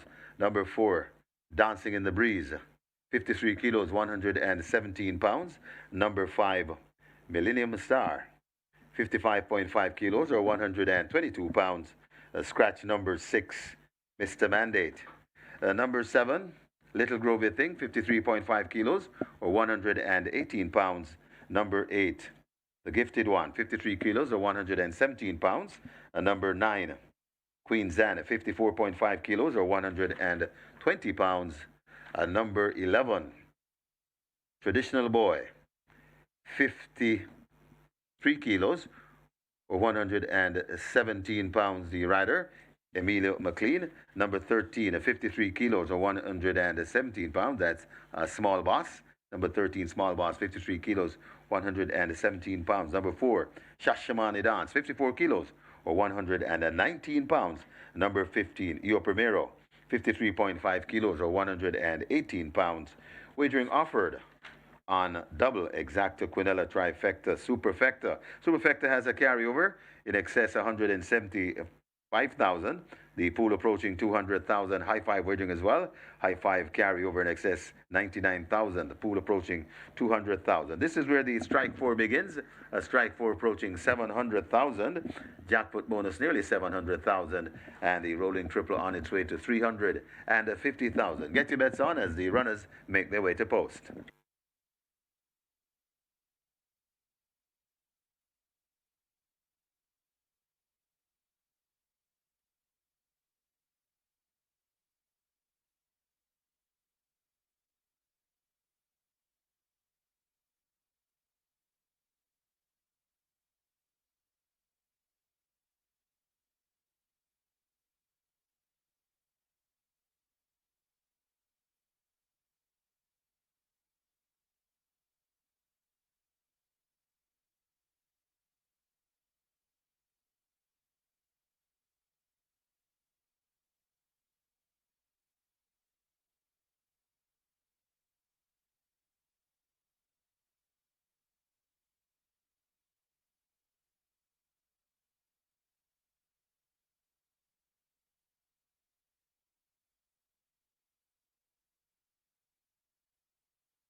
Bella Bella gets the job done, going over the allotted weight, 51.5 kilos the allotted weight. The connections opted for Philip Parchment going at 55 kilos. So clearly they were very confident in the chances of Bella Bella. And Bella Bella did not disappoint. And that was after being eased when last out at 45 on the 31st of May. So whatever went wrong that day clearly would have been addressed. And Bella Bella ramps home the victory. All is right, ran on to be a strong second. John Post 1 finished nearest the stand side. So a good run there by All is right. Live ticket count on the regular 6 coming into the cash out leg, 35 with 7.1 million plus in that net pool. So you're in some big dividends already, and you have a field with many possibilities here. So you're going to be in some big dividends, whatever happens here in race number 6. Live ticket count on the mandatory period early 5-star, 504 with 5.2 million plus in that net pool. And the Twilight 6 live ticket count now down to 645 with 5.6 million plus in that net pool. It's time for the start of the Strike 4 and the cash out leg of the regular 6 Strike 4 jackpot approaching 700,000. Top choice goes to the favorite, number 7, Little Groovy Thing. Claimed on the 31st of May for 350,000, brought back among 350 claimers without a tag. Clearly the waiver claim option engaged by the connections. Radish Roman picked up the mount for Winchester McIntosh. Little Groovy Thing won over 5 furlong straight on the 10th of May by a head over Sir Ganga Jabuna. A reproduction of that type of effort will see Little Groovy Thing being the one to be. That day on the 10th of May was ridden by Joy Haynes, who was riding her first career win. Number 10, Last Dance, 7-2.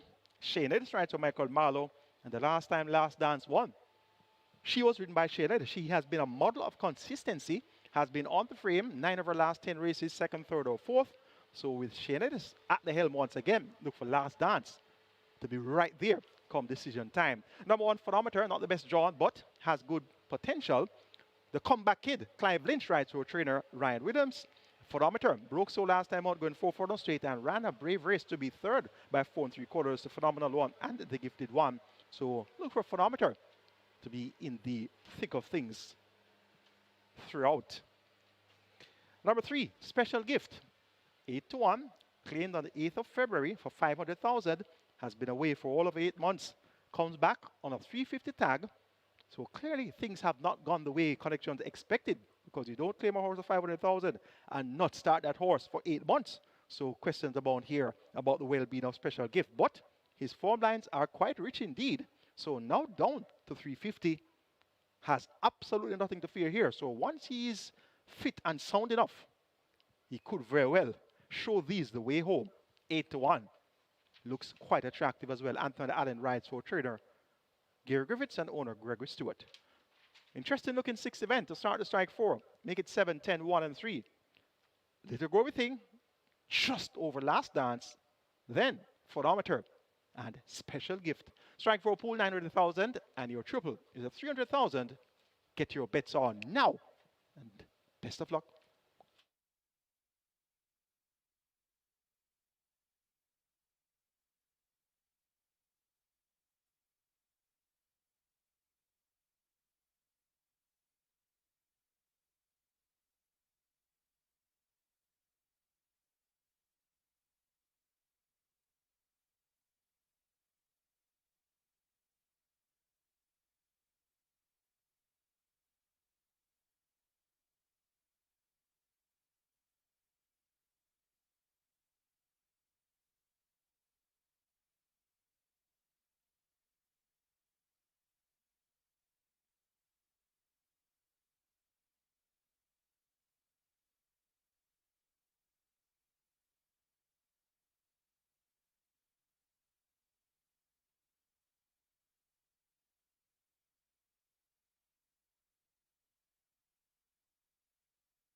Starting to close the front of the gate for the start of race number 6, the cash-out leg of the Reggae 6, the strike 4 all the rage approaching 1.2 million.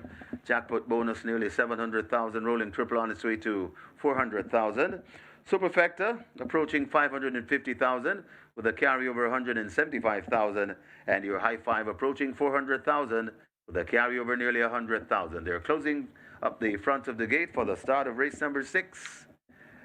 Best of luck if you're still alive in the Reggae 6, and best of luck with all your wagers.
Horses loading, loading for the 6th. JJ is a striker, the first one to load. So horses loading. Gate 8 remains open. That's for the gifted one.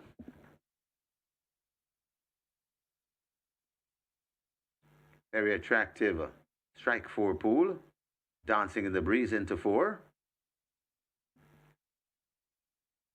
Dancing in the breeze. Loads. A special gift is in at 3.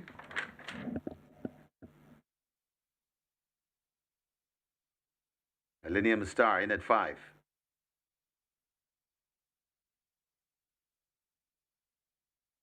Little Grovey Thing. 7-5 favorite in at 7. The gifted one into 8. Number 8. Front of the gates now closed.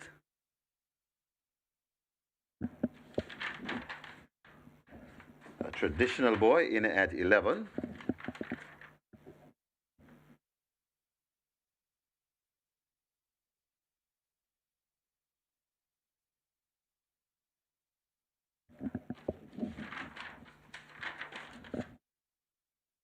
Puskas in at 12.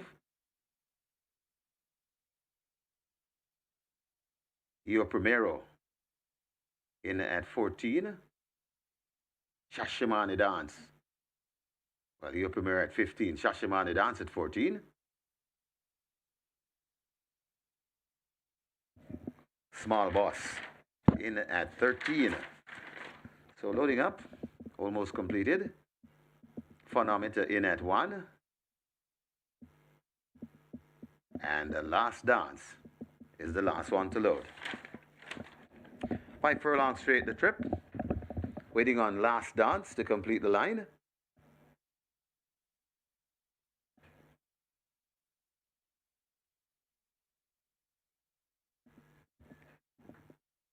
So still waiting on last dance. Last dance goes in. And we're ready for race number 6.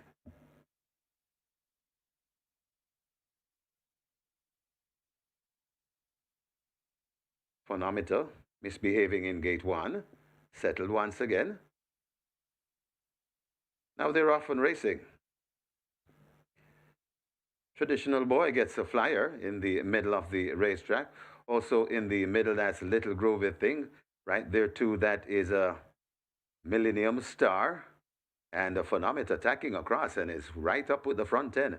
Over to on the near side, Puskas is right there. Last Dance is also their Small Boss leads the group to the near side. So small boss to the near side, right in the middle there, mixing it up with Queen Zan. Phonometer is right there too. Little Grovy Thing is also in the mix, not too far away. That is the Gifted One as they come out of the chute and come inside the final furlong and a half. Small boss on the premises. Phonometer is right there too. Queen Zan, the Gifted One, toward the near side. Millennium Star is beginning to come forward nicely, and also coming on to that is a Little Grovy Thing. Millennium Star, Little Grovy Thing. This is where the race line. Little Grovy Thing, Millennium Star, Little Grovy Thing, Millennium Star. I think Millennium Star over Little Grovy Thing. Then comes Traditional Boy, got tight for fourth between a Last Dance and JJ the Striker. A very tight finish. Photo in the sixth.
Please note, we now have a Stewards Inquiry. They're looking at the home stretch.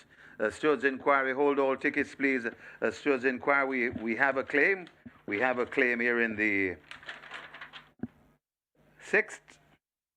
Number one, 5 claims submitted. Phonometer, 5 claims submitted. Anthony Nunes for Andrew Donalds. So Andrew Donalds. So it's Anthony Nunes claiming number 1 phonometer for Andrew Donalds. Hold all tickets, please. Stewards Inquiry. Stewards Inquiry.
A driving finish here in the sixth.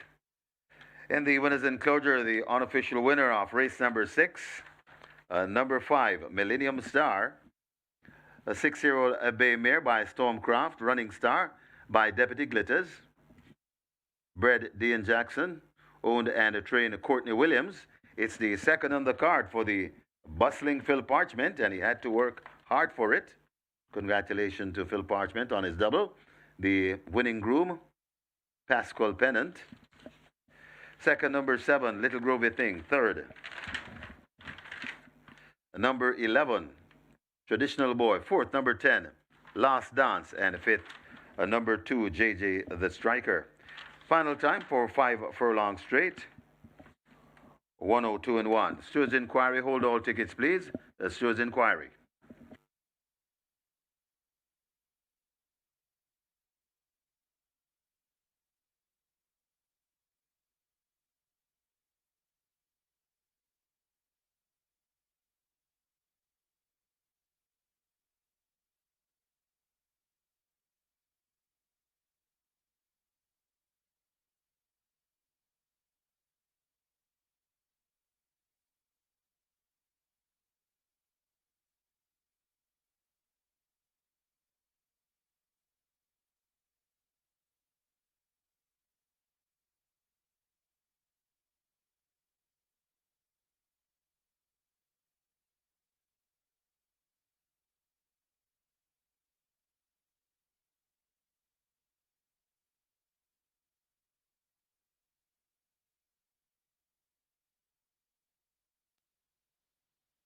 Now they're off and racing. Traditional Boy gets a flyer in the middle of the racetrack. Also in the middle, that's Little Groovy Thing. Right there, too, that is a Millennium Star. And the Phenomet attacking across and is right up with the front 10. Over to on the near side, Puskas is right there. Last Dance is also there. Small Boss leads the group to the near side. So Small Boss to the near side, right in the middle there, mixing it up with Queen Zan. Phenometer is right there too. Little Groovy Thing is also in the mix, not too far away. That is the Gifted One as they come out of the chute and coming side. The final furlong and a half. Small Boss on the premises. Phenometer is right there too. Queen Zan, the Gifted One, toward the near side. Millennium Star is beginning to come forward nicely, and also coming on to that is a Little Groovy Thing. Millennium Star, Little Groovy Thing. This is where the race line. Little Groovy Thing, Millennium Star, Little Groovy Thing, Millennium Star. I think Millennium Star over Little Groovy Thing. Then comes Traditional Boy, got tight for fourth between a Last Dance and JJ the Striker. A very tight finish. Photo in the fixed.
And after the stewards' inquiry, there'll be no change, no change. And result of the 6 now official, you may cash your tickets. Sources to the testing barn, 5 and 10, 5 Millennium Star, and 10 Last Dance to the testing barn. 15 winners of the Reggae 6, each receiving $331,756. The single winner bonus, jackpot bonus in now $4,145,539.97. Carryover in the high five, we got a massive high five carryover in excess of $369,768.87. The splits, 24 flat, 48-1, final time for 5 furlong straight, 102 and 1, the margin ahead by 1 1/4.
So we got a high five carryover in excess of 300, nearly 370,000, and that high five goes to race number 8, high five carryover, nearly 370,000.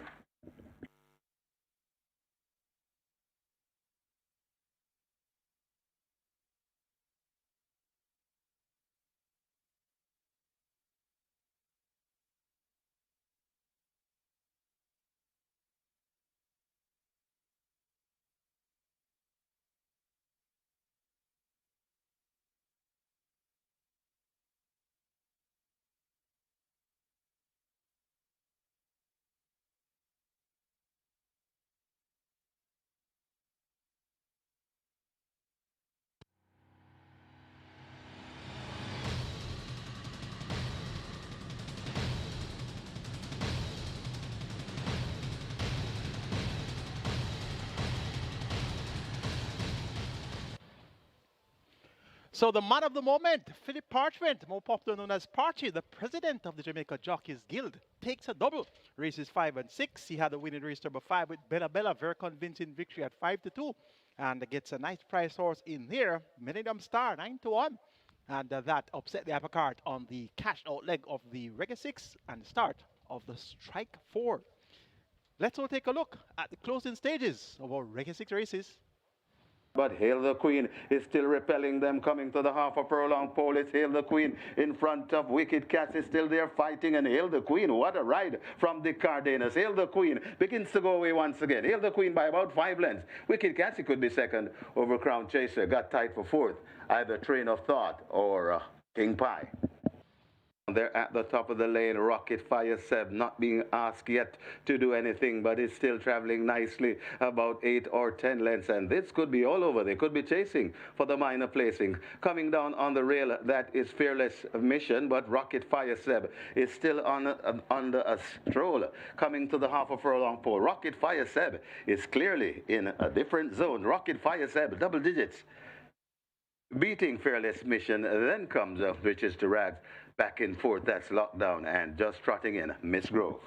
But it is still StarQuest hanging on toughly on the outside, and Bossman and StarQuest, they're still fighting for it. A good-looking race coming to the furlong pole. Also coming on, that's Perfect Affair, as Bossman still on the outside. Bossman and StarQuest, Perfect Affair, sneaking up against the some momentum. Bossman keeping on from Perfect Affair. Bossman, Perfect Affair. Bossman. I think Bossman just lost over Perfect Affair. Then comes a Star Quest back in fourth. El Mastilis. Quantum Star is fifth.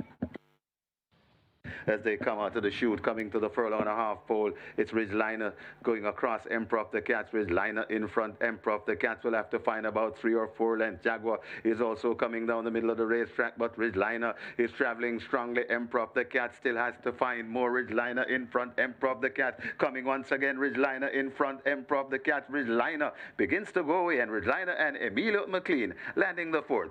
Emperor of the Cats is second, running on for third. That's Great Wayne. Back Jaguar back in fourth. Bella Bella now looks to hit the front. Toots is right there. Workout Crew is trying to put in a punch, but it's Toots and it's Toots and Bella Bella. Toots Bella Bella. Bella Bella looks to have the overall lead, and Bella Bella begins to pull away. Bella Bella kicking the dust at them in the final stages. Bella Bella beats Always Right. Then comes Toots, Empress Nakilia, and Blitzstrike back in fifth. As they come out of the chute and come inside the final furlong and a half, Small Boss on the premises. Phonometer is right there too. Queen's and the Gifted One toward the near side. Millennium Star is beginning to come forward nicely, and also coming on to that is a Little Grovey Thing. Millennium Star, Little Grovey Thing. This is where the race line. Little Grovey Thing, Millennium Star, Little Grovey Thing, Millennium Star. I think Millennium Star over Little Grovey Thing. Then comes Traditional Boy, got tight for fourth between a Last Dance and JJ the Striker. A very tight finish. Photo in the fixed.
Congratulations once again to our Rega 6 winners. $331,756 in dividends here. Good day in the office any day. And the jackpot now 4.145 billion. And remember, mandatory payout is scheduled for the 30th of August. So you have one more race day before mandatory payout. That's going to be next week, Saturday, the 23rd of August. Live ticket count on the early 5-star mandatory payout 121 with 5.2 million plus in that net pool, and we're now onto the cash out leg of the early 5-star, the upcoming 7th event. 149 tickets are intact for the Twilight 6, 5.6 million plus in that net pool, so you're into some good dividends already on the Twilight 6 side of things, and you have 3 legs remaining, so you're going to be into some big dividends whatever happens for the remainder of your Twilight 6 sequence. Let's now take a look at the start of the late triple, minimum guarantee period 400,000, the 7th event. They go 1500 meter, those 7.5 furlongs. The main condition race on 80 bred 3 O's. Number 3, he's sensational. Sent off short price favorite. His last 2 outings, 3-5 and 1-2, ridden by Shaylins and Radish Robon on those occasions. It's now Shaheem Gordon, the apprentice, chipping off some weight of the allotted 56 kilo weight. Visor off, blinkers on, and the figure it has now been fitted for the first time. He's sensational. Now at 7.5 furlong, not seeing much pace in the event, so he should be able to make the lead with utmost ease here.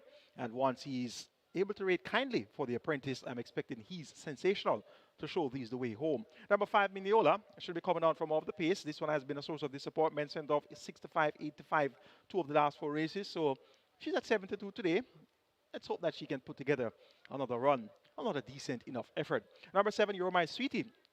Spring in the market last time out at 7-2, going 5.5 furlongs, beaten behind Pretty Sassy, Slam Sharp, and Sparkling Fire. Gets 2 furlongs longer to travel, and Dane Dawkins maintains the mouth for Gary Surati and Unaware family. The cash is on once again for You're My Sweetie. Let's see if she'll be able to get the better of the Colts here. Number 4, Papi Uso. This one gets 7-1. The Cardinals rides to Anthony Nunes.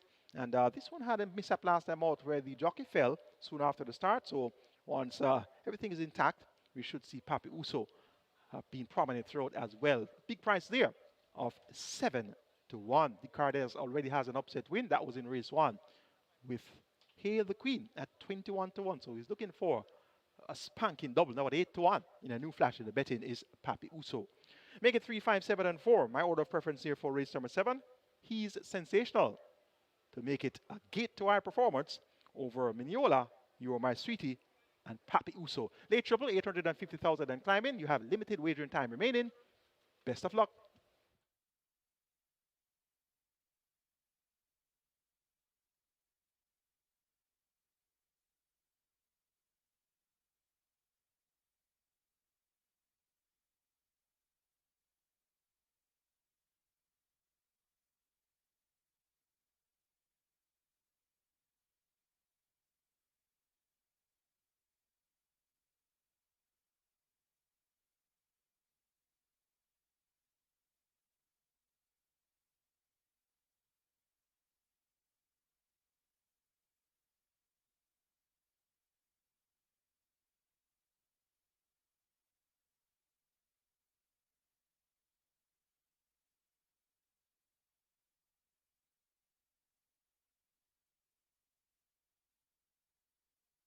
So this is where the late triple starts. Late triple on its way to 900,000, closing in on that $1 million as per usual. So a late triple on its way to $1 million. Be reminded, we have the high five carryover coming up. High five carryover, race number 8. High five carryover, nearly 370,000. And over at Charlestown, we're having a mandatory payout on the pick 4. Mandatory payout on the pick 4 at Charlestown. Jackpot bonus carryover in excess 255,000. So later on, Charlestown, the pick 4, we're paying out everything. It's a mandatory payout at Charlestown. And we have in the kitty already 255,000 plus. Expecting a massive pool over at Charlestown. And the late triple on its way to 900,000 Caymanas. The starting gate situated. So they'll be closing up the starting gates very shortly as the runners have arrived at the post. Get your bets on.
Late triple, scooting past the million, heading to 1.2 million. So the late triple, final triple, you'll get to wager on the card at Caymanas. So make the best of it, the largest selling triple on our race card. So make the best of it. And now we're approaching 1.3 million. Get your bets on. The runners are at the post. They'll be closing the front of the gates shortly. So hurry and get those triple tickets in. Hurry to the windows and place your bets.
They've closed up the front of the gates for the loading process. Get your bets on, and nearly 1.3 million in the late triple. Gate 3 is open. That's where He's Sensational will break from. So the front of the gates are closed except for gates 2 and 3. Royal Maverick from gate 2. Got an 8-5 favorite. You're My Sweetie. 8-5. And they were Family Silks. Dreamer, the first one to come forward. Dreamer goes in. Horses loading. Loading for the 7th.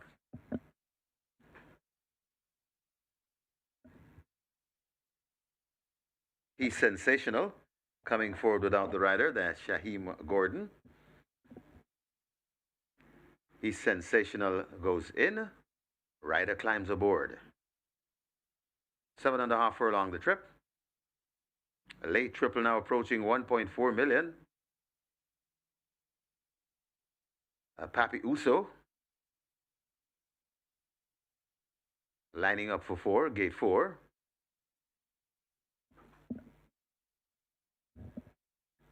Papi Uso goes in. 3-2 on Mineola.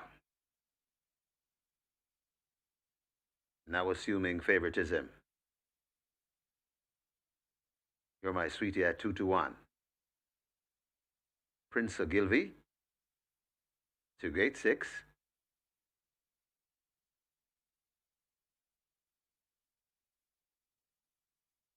Lots of value in the win pool at 3-2 favorite. You're My Sweetie goes in.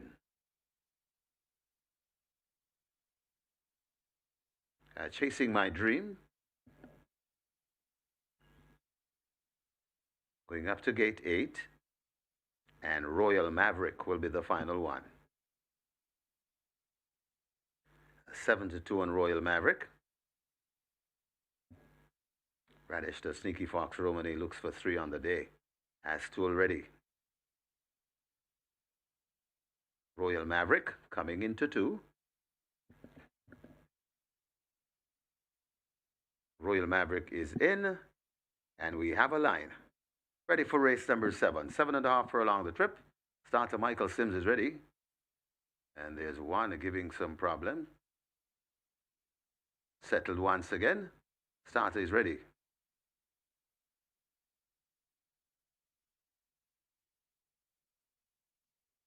Looks like He's Sensational.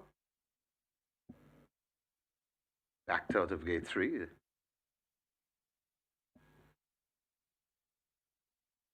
Rearing the gate.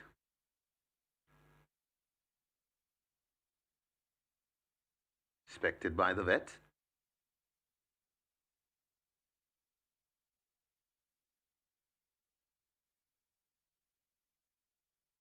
The rest standing quietly.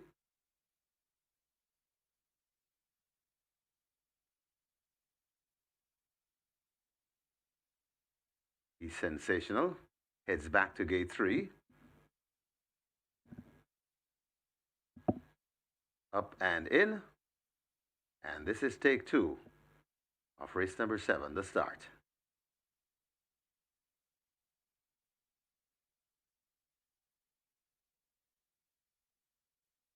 They're off and racing. Dreamer and Royal Maverick, they missing it. As Chasing My Dream gets a good start. Miliola is right there too. You're My Sweetie rushing up to join as they head toward the 6 furlong point, and You're My Sweetie takes over from Chasing My Dream. Miliola settled back into third as they pass the 6. Then comes He's Sensational racing in fourth. Then comes Prince Ogilvy just behind Prince Ogilvy, recovering after that bad break. That's Royal Maverick, Papi Uso, and Dreamer tacking onto the tail of the field.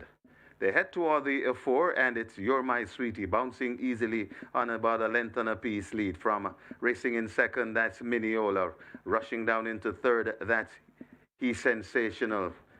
Chasing My Dream, backing out into fourth. Then comes Prince Ogilvy, joined by Royal Maverick. Then comes up Papi Uso, and still racing at the back of the field. That's Dreamer there coming at the top of the lane. And now Miniola kicks clear about 4 or 5 lengths in front of chasing in second. You're My Sweetie, He's Sensational, still trying to come on too. Also coming on Royal Maverick, but it is Miniola in front and traveling well, coming to the furlong and a half pole. A good looking lead. Miniola in front. You're My Sweetie still there, toiling into second, trying to run on into it. That's Papi Uso, and still there coming on Royal Maverick. Out wide, He's Sensational, but it is Miniola pouring it on in the 7th. Miniola and Robert Hardball Halladine sprinting clear, sprinting off by maybe 8 lengths.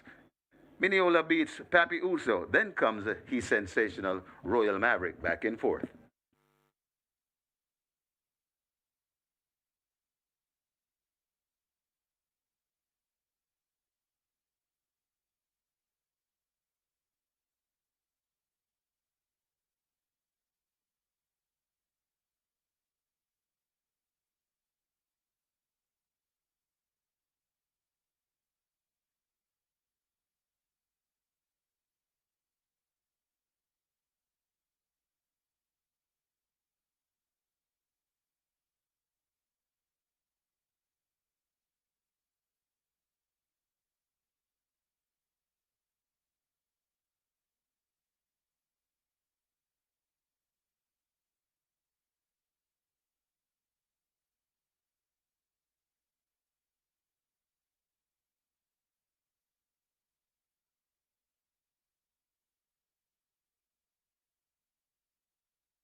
In the winners enclosure, the unofficial winner of race number 7, number 5, Mineola. A 3-year-old bay filly by Casual Trick. Sweet Trail by Tracking. Bred and owned Carlton Watson train. Champion trainer Jason DaCosta, the winning rider Robert Hardball Halidine. The groom Marvin Fraser second. Number 4, Papi Uso. Third, number 3, He's Sensational. And fourth, number 2, Royal Maverick. Final time for 7.5 furlongs, 1:37 and 4.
They're off and racing.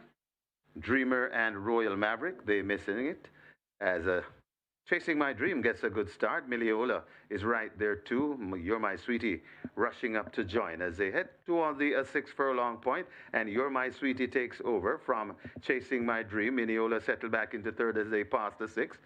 Then comes He's Sensational racing in fourth. Then comes Prince Ogilvy just behind Prince Ogilvy, recovering after that bad break. That's Royal Maverick, Papi Uso, and Dreamer tacking onto the tail of the field. They head toward the 4, and it's You're My Sweetie, bouncing easily on about a length and a piece lead from racing in second. That's Mineola. Rushing down into third, that's He's Sensational. Chasing My Dream, backing out into fourth. Then comes Prince Ogilvy, joined by Royal Maverick. Then comes up Papi Uso, and still racing at the back of the field. That's Dreamer. They're coming at the top of the lane, and now Mineola kicks clear about 4 or 5 lengths in front of chasing in second. You're My Sweetie, He's Sensational, still trying to come on too. Also coming on Royal Maverick, but it is Mineola in front and traveling well, coming to the furlong and a half pole. A good looking lead. Mineola in front. You're My Sweetie still there, toiling into second, trying to run on into it. That's Papi Uso, and still there coming on Royal Maverick. Out wide, He's Sensational, but it is Mineola pouring it on in the 7. Mineola and Robert Hardball Halidine sprinting clear, sprinting off by maybe 8 lengths. Mineola beats Papi Uso. Then comes He's Sensational, Royal Maverick back in fourth.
Results of race number 7 now official. You may cash your tickets. Horses to the testing barn 3 and 5. 3 He's Sensational, and 5 Mineola to the testing barn. 87 winners of the early 5-star on a mandatory payout day, each receiving $62,052.50. These splits: 24-3, 48-3, 116 flat. Final time for 7.5 furlongs, 137 and 4. The margins 7 by 1.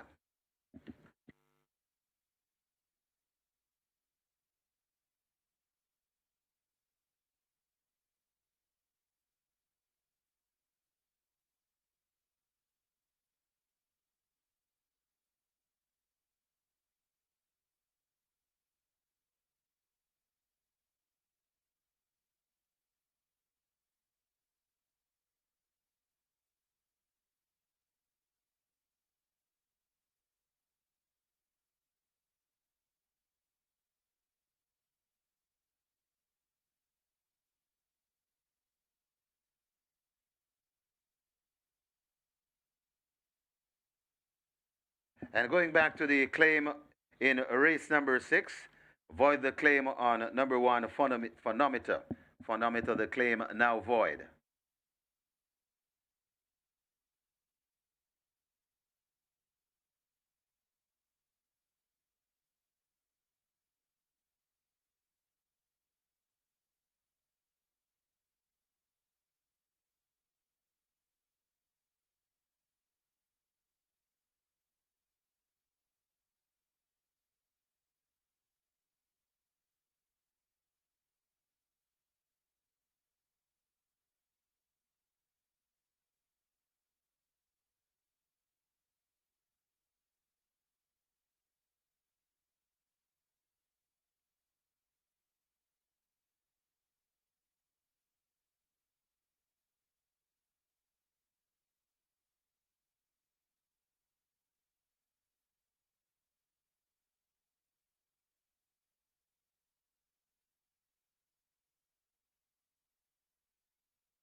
So this is where the late double begins. Late double starts here.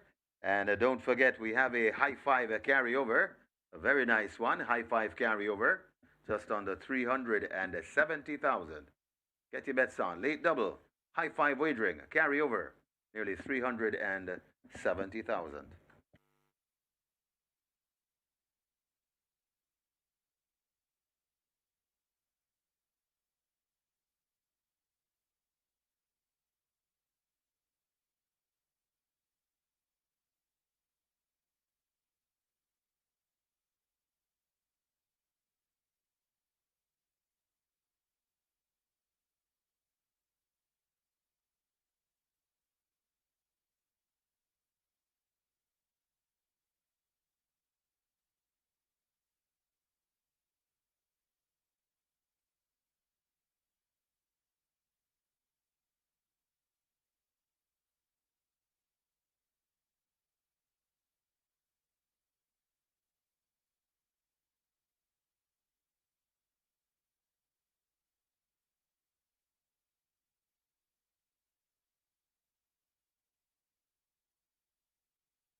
Race number 8. Although it's a nice and big field, only a few horses are really getting supported here. 5 is Brayton currently at 230. Good support for that one. Number 8, Jim was corner at 380. Support for that one as well. And number 11, Joyful Surprise at $5. Good support for that one. However, the best back runner here is the 3-1 joint second favorite in the total, and that is number 6, Brilliant Mind. This one opened at $5 at Fixers Windows. Brilliant Mind currently very well backed, and it's been very well backed from morning. Currently down to 250, so it's number 6, Brilliant Mind, that's taking all the money here at Fixers Windows. Your best back runner for race number 8. Good luck.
Runners are on track for the 8th. It's a maiden condition race for native bred 3-year-old fillies only. 6.5 furlong the journey. Number 1, a Sparkling Fire, 51 kilos or 112 pounds. Make the rider Emilio McLean. Number 2, True Blue, 55 kilos or 121 pounds. Number 3, Kuzmi, 53 kilos or 117 pounds.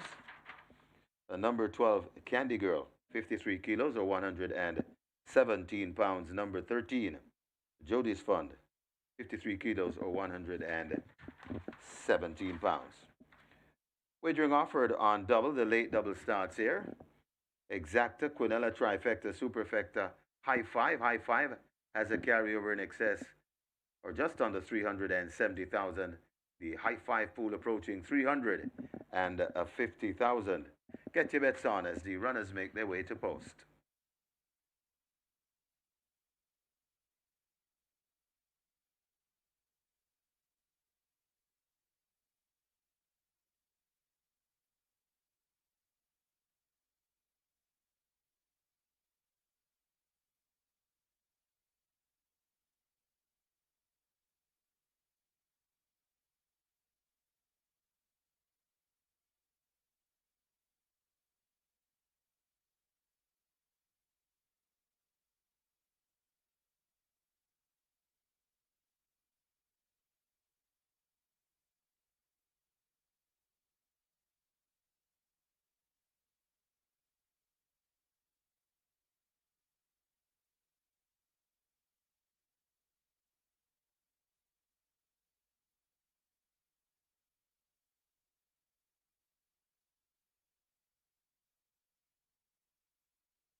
So the High Five pool bubbling to a boil, approaching 500,000. High Five pool approaching a half a million. And the carryover nearly 370,000. Get your bets on. Late double on its way to 800,000, getting close to a million. It should have surpassed a million by loading up, so it's wise to wager the late double. That's approaching 800,000, heading to a million for sure.